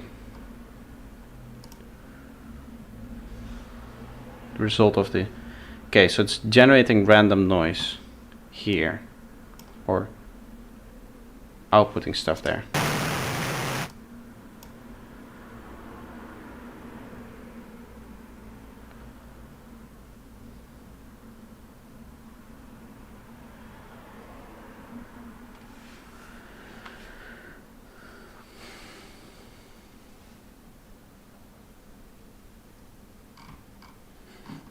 Okay. Each output has its own internal noise generator with different colors you can... Okay, so I've set this here, and then we should get some kind of output. Okay, that's not doing what I wanted to do. Sorry if this is a bit boring, I can understand here. As connected, the outputs are just noise sources, different kinds of noise each. Blue noise, pink noise, whatever. When a trigger and an input are connected, the noise generator is bypassed and as a... Okay, that's not what I want. When a trigger is connected, the output uses the trigger to sample and hold internal noise generator and send random SV. Okay, but that's what I want. And that's not doing it. Right?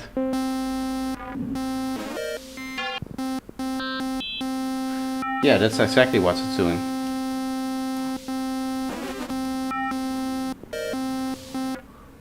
But for some reason it's like half of the time it's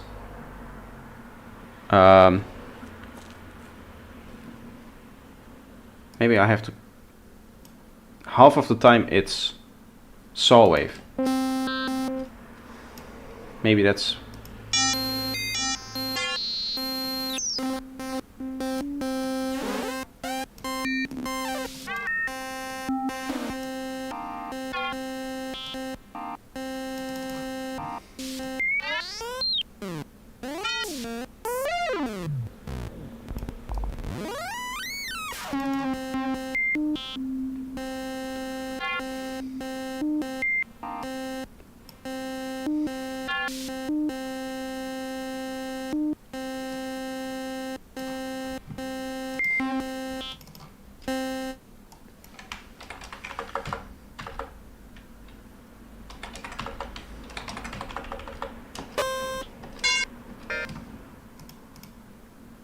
Gonna go arpeggio again, and we'll do it like this. Now we can use the gate. We don't have to use the clock, I think. If we just go to gate here,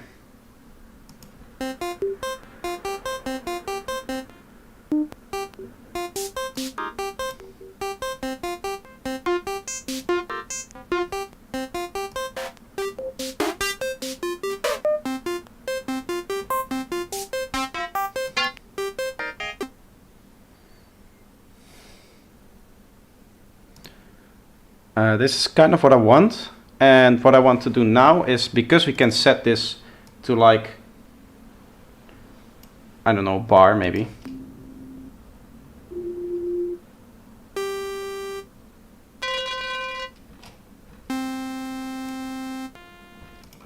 We can record a whole bunch of these and then put them all together as audio.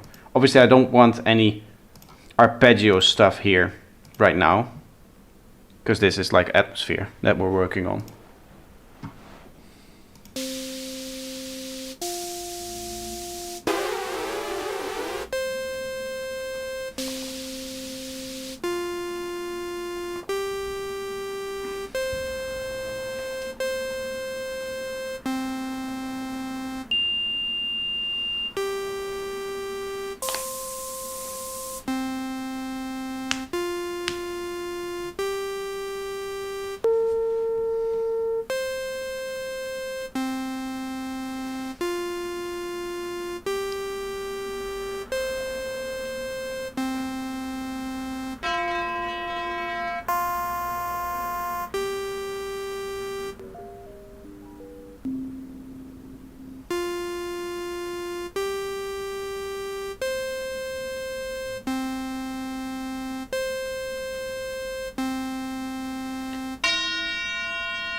That's enough for now.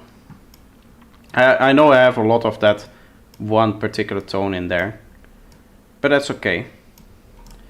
I'm now going to slice this to a new MIDI track with bar, because everything is recorded in a bar. And I can set a bit of attack to this. Let's say like 30 milliseconds or something.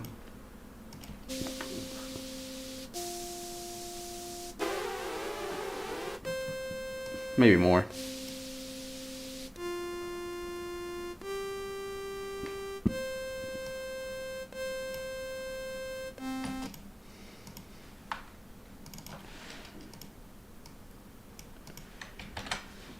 And now we can just, first of all, let's remove all of the frames that are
I'll go in here and turn the volume of this one up in particular, because I do like that.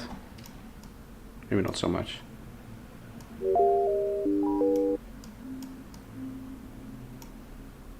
Well, let's do.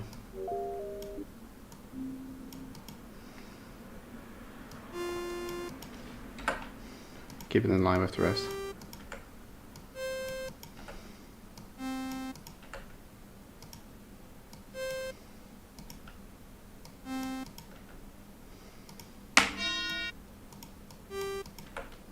Okay, like this. And now we can, for our actual atmosphere, I know this took long, but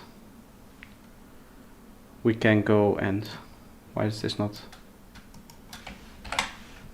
We can go and basically put this here and then just randomly select one.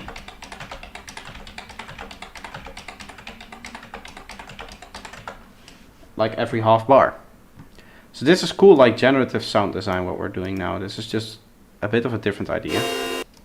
It's going to sound like a mess like that, but if I put another arpeggio before it, go random other, and then like that, give it a long release.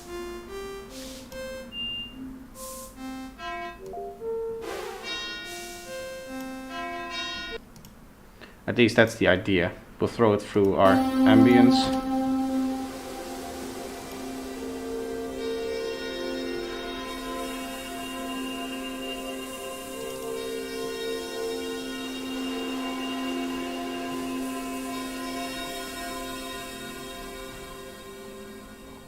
That's pretty cool. You have to admit that's pretty cool sounding, right? I know lost a lot of viewers doing this, but I'm happy with this, and that's all that matters. I'm just going to go.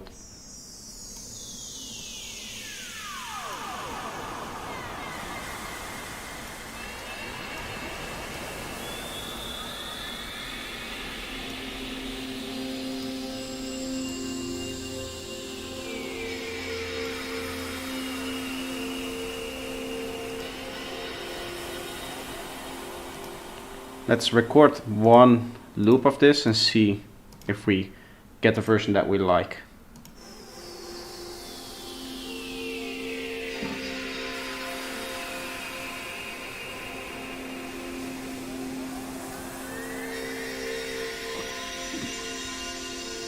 Never think the result sounding this good when I saw the process.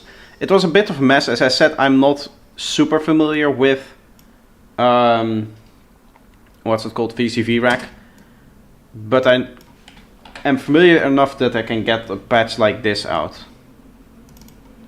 I might do a few of these Vcv Racks. Do you guys like that? The Vcv Rack kind of sound design, that kind of thing.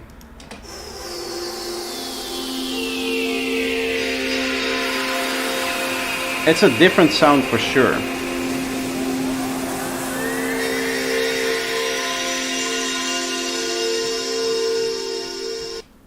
If everything went according to plan, this should still be pretty solid around C.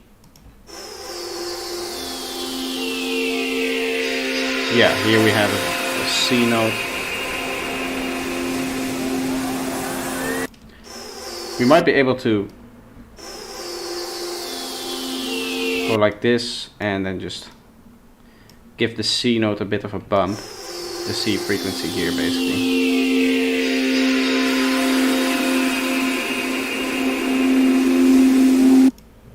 Just to make it stand out a bit. And then we'll just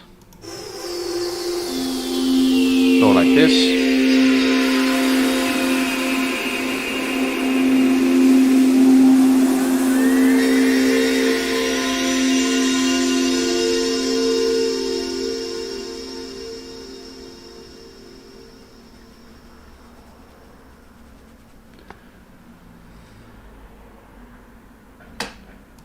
Okay, I'll catch it here and then just add our final fade like this.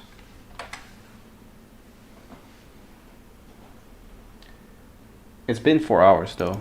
I said I wanted to do like 10 of them. I don't think I can get there because we're doing some pretty creative stuff. So we've done 4, maybe 5. I don't remember. I think we've done 5, but I discarded 1.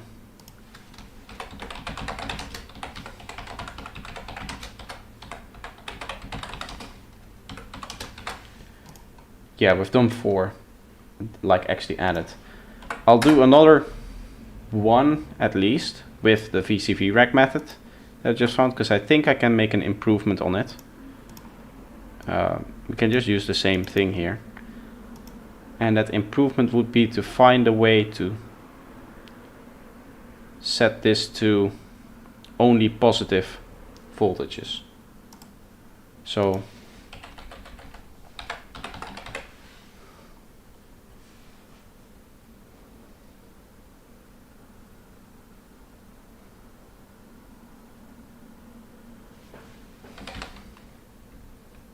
I want math stuff.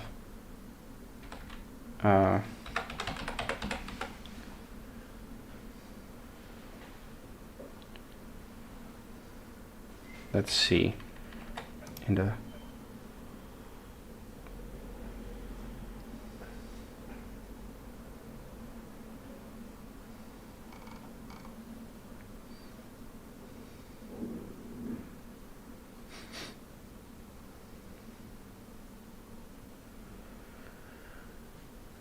I want to take all the negative and put it up into the positive, because that's why we're getting saw waves, I think. Because it's also going negative. Wave shaper. Do I have a wave shaper that can do that? Not really.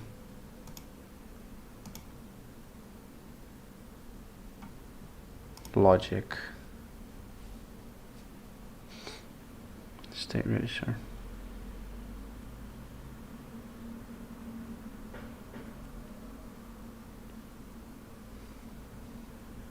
Don't really know what this is.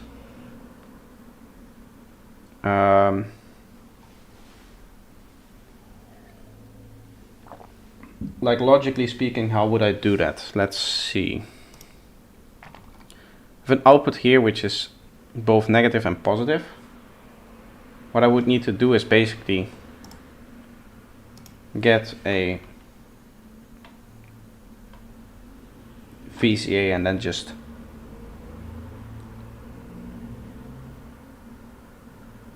add 250 to it. No, that's not possible, because then you're going to squeeze it at the top.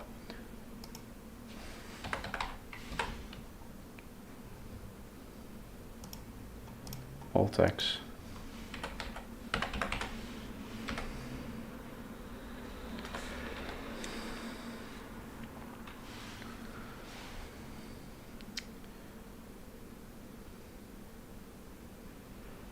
Okay, so we're getting negative voltage output, so let's just see if there's a module for this, like straight up on the website of Vcv Rack. Go to Vcv Rack here, go to, library, browse Vcv library. What I'm going to do is I'm going to search for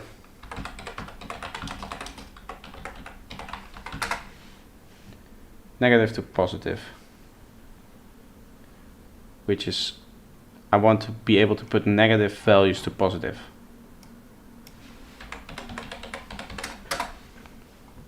Modulus, maybe. Math, I'm just kind of searching keywords here. FBT, comparing a math. I can use this. Distortion emulator.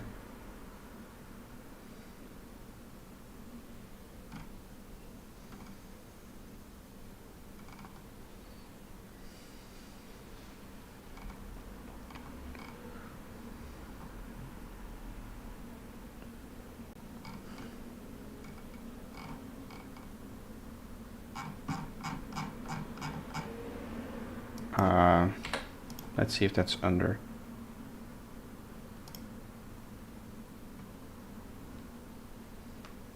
Multiplier, that's not what I want, I think.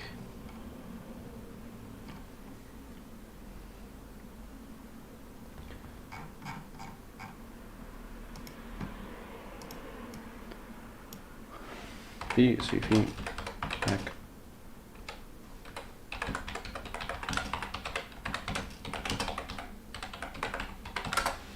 Negative values. Rectifier. That's what I'm looking for.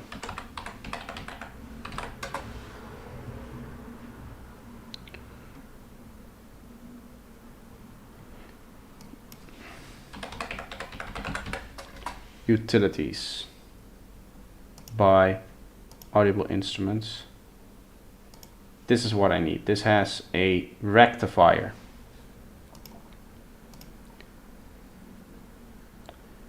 Which, if I close this and then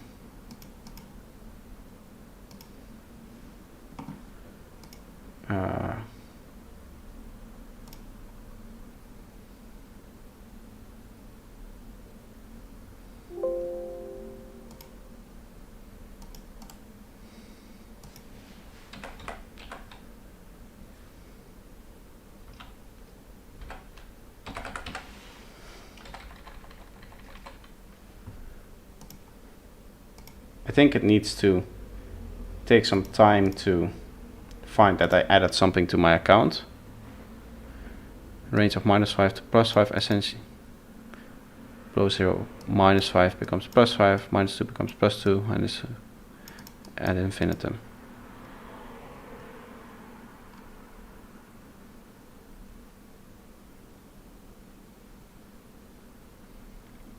Okay. It takes some time for the module to actually update and everything to be here.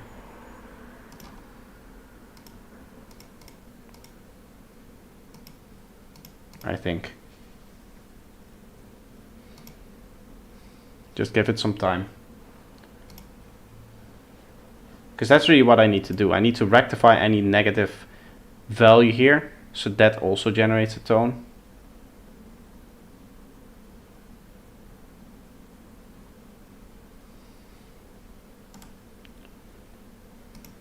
Maybe I do need to. If I save this, I can save as test 1. VCV is free. This version that I have is not free. For a VST version of VCV Rack, you need to pay $80. But there is a standalone version, I believe, which is free, maybe, for Vcv Rack 2. I am not 100% sure on this. I know for VST integration you need to pay $80, I think, or $60 maybe. Now it should update the library, right? Queuing for updates. Up to date, that's strange. Because I added audio instruments and it's not recognizing it.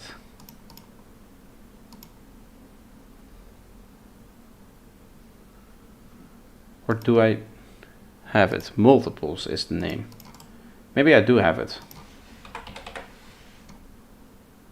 Yeah, multiples. That's what I need, I think.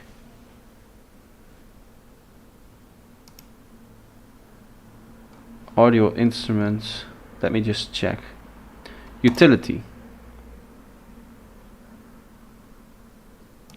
I'll also get the mixer and some other things while I'm at it here, because these are some things that I know.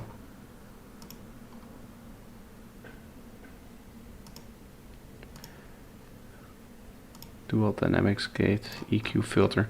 This is all stuff that I've worked with before from audio instruments, so I should probably add everything, really, now that I'm here.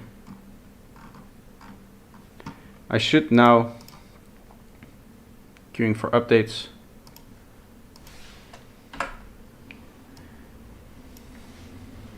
you have a free version, you can do everything except you can't use this VST, so you can have to record VST and put the audio in your DAW. Yes. Otherwise there's Vcv 1, which I don't think is supported anymore. Utilities, there we are. Queuing for updates, everything up to date. I can now add utilities to this, and here there should be full rectified output, which is exactly what we want.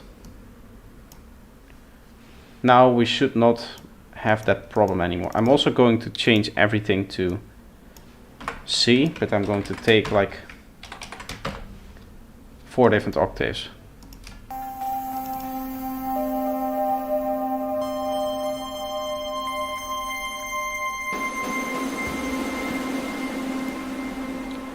And for the attack here, we're gonna go with like 300 milliseconds maybe.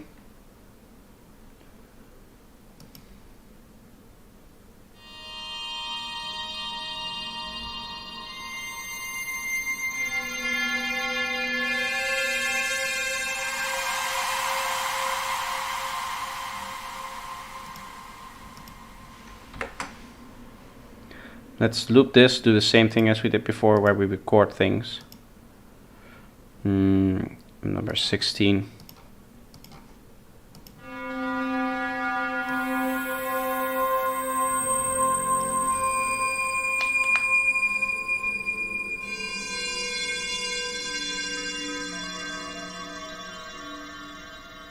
It's LFO tool a must-have for creating Psy? Not really. You can do without.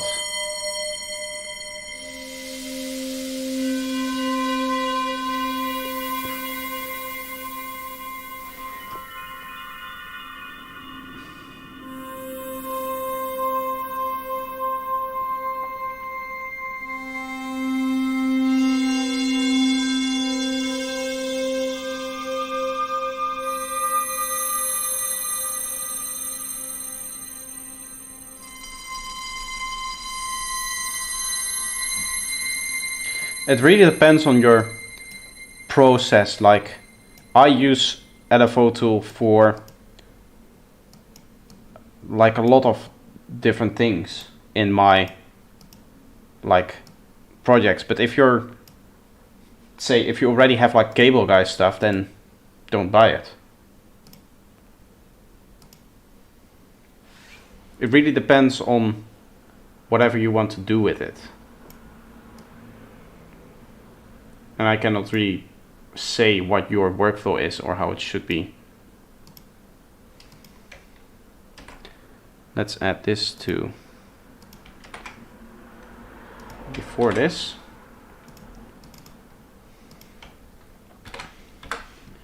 And now we just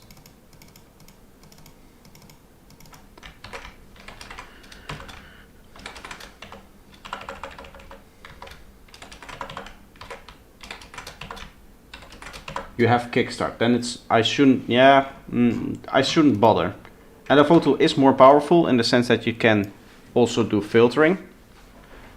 But it's like, when are you ever going to use that? Right? Like, it's not.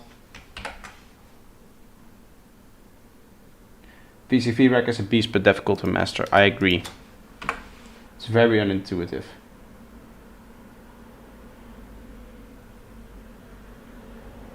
But it seems that you cannot do this sidechain pumping effect for baseline with it.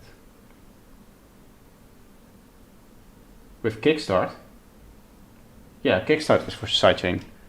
It's specifically made for sidechaining, so you would be able to do that.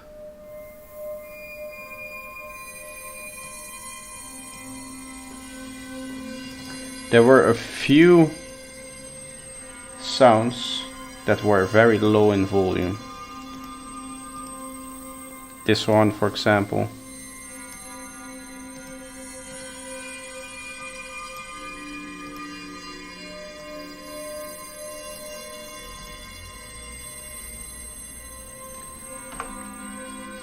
All these empty ones will delete.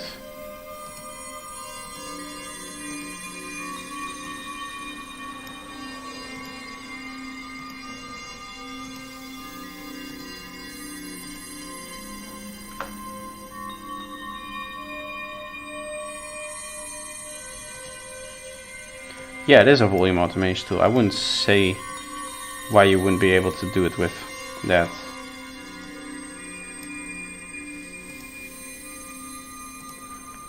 I'm going to try to, in a while, smear this as much as possible. This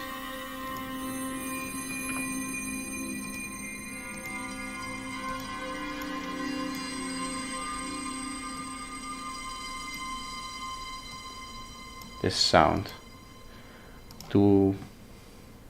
How am I going to do that? Maybe with some reverb and like very long delay. Not going to repitch. Going to add modulation. We'll unsync this. It's going to be fairly slow. It's going to go to the delay amount here, and then we'll also unsync the delay and set that fairly low as well.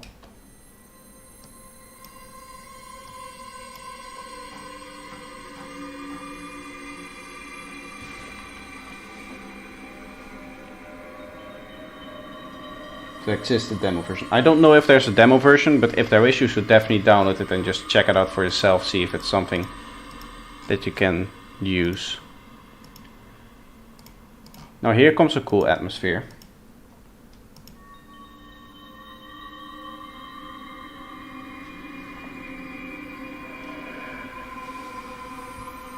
You have a demo for 10 or 15 days. Yeah, then in those 15 days you should see if it's actually something for you.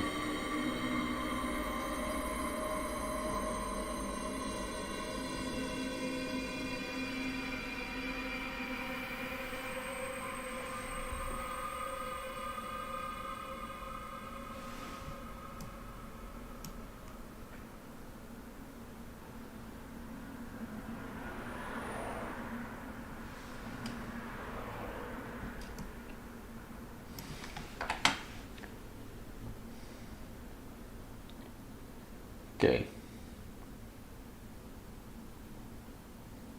The problem with kickstart is that's all predefined curves. Okay, then LFO tool is definitely an option you should consider. Because LFO tool is not, right?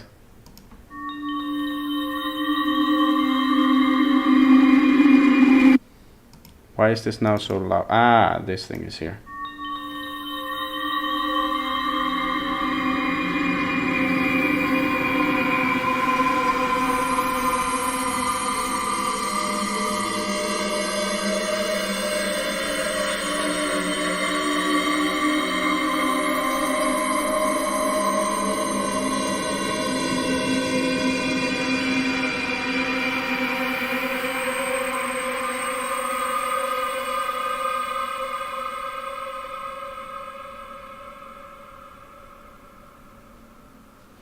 You can also draw automation volume in your DAW. Yes, if you're working in FL, right? What you can do is you route everything to a track that you want to sidechain, or for each thing that you want to sidechain on your track, you create a thing I think called peak controller, and that has an output volume between 0 and minus infinity, which you can just automate.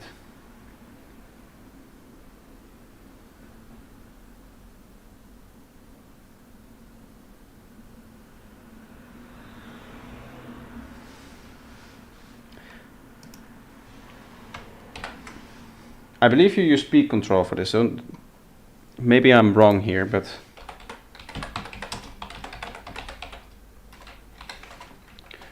peak controller sidechain. Peak controller sidechaining in FL Studio. I think I mean this. Let's watch it together, actually, seeing as you guys are discussing it now. Sidechaining with peak controller. Hi guys, this is John Judd. Today's going to be about peak controller and sidechaining with peak controller. So on occasion you have to sidechain things. The benefit of sidechaining with peak controller over the FL Studio limit and the concept. That said, here's what they sound like together. EQ band, and now the effect is going to be super subtle. Very subtle thing. Yeah, what he's setting up here, you would do that, but on a volume knob, basically. And then you just have peak controlled sidechaining. You don't even have to automate anything. You just sidechain as a normal sidechain.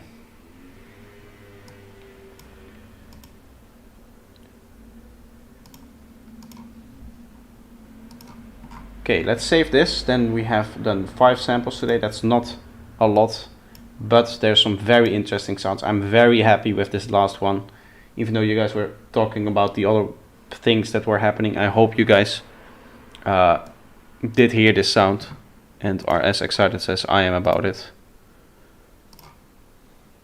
because that's really cool.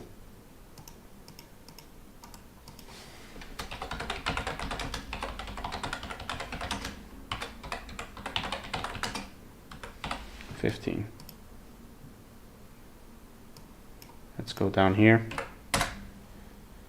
Why is this naming scheme diff? Ah, wait. C. Okay. Yes. I am thinking of just cutting it here right now. Going like horror film sounding to your ears. Yes, that's kind of where it kind of just went there. I didn't really go for it, but with the delay modulation and the extra reverb that I added, that's kind of where it went. So I'm kind of getting tired. It's getting into towards 9 o'clock, so I have other things to do. I actually have a call in about half an hour about a project that I'm working on, so that's coming up, and I have to prep for that. So I think I'm going to end the stream here. I hope you guys enjoyed. We did a lot of crazy stuff today. We did cool sound design things. It actually took a lot longer than I thought. I was hoping that I would have more time for atmospheres and make more atmospheres, but we spend a lot of time on the sound design request, and second, that these atmospheres were fairly complex to make. But it's cool stuff. Cool stuff. Really happy with the end product, and I hope you guys are too, and I hope you're excited for this sample pack when I do finish it, which, as you can see from the pace that I'm going on now, is going to take a while. Many thanks for your stream and the answers you gave me. Nice. Thank you for sticking by. You've been here like the whole 4 hours, so that's nice. Yeah, I'm going to finish it here, and I'll see when I'll stream next. Probably Sunday is my next opportunity, so then I'll see if I can hop on for another few hours. And then I'm probably just going to focus on atmospheric sound design for then. Maybe we'll do some like half-half, like we do otherwise, where I spend the first half of the stream doing some atmospheres, and then the second half I'll spend on some actual production again. That's also an interesting format. But we'll have to see. So that's going to be it for now. We'll see you Sunday.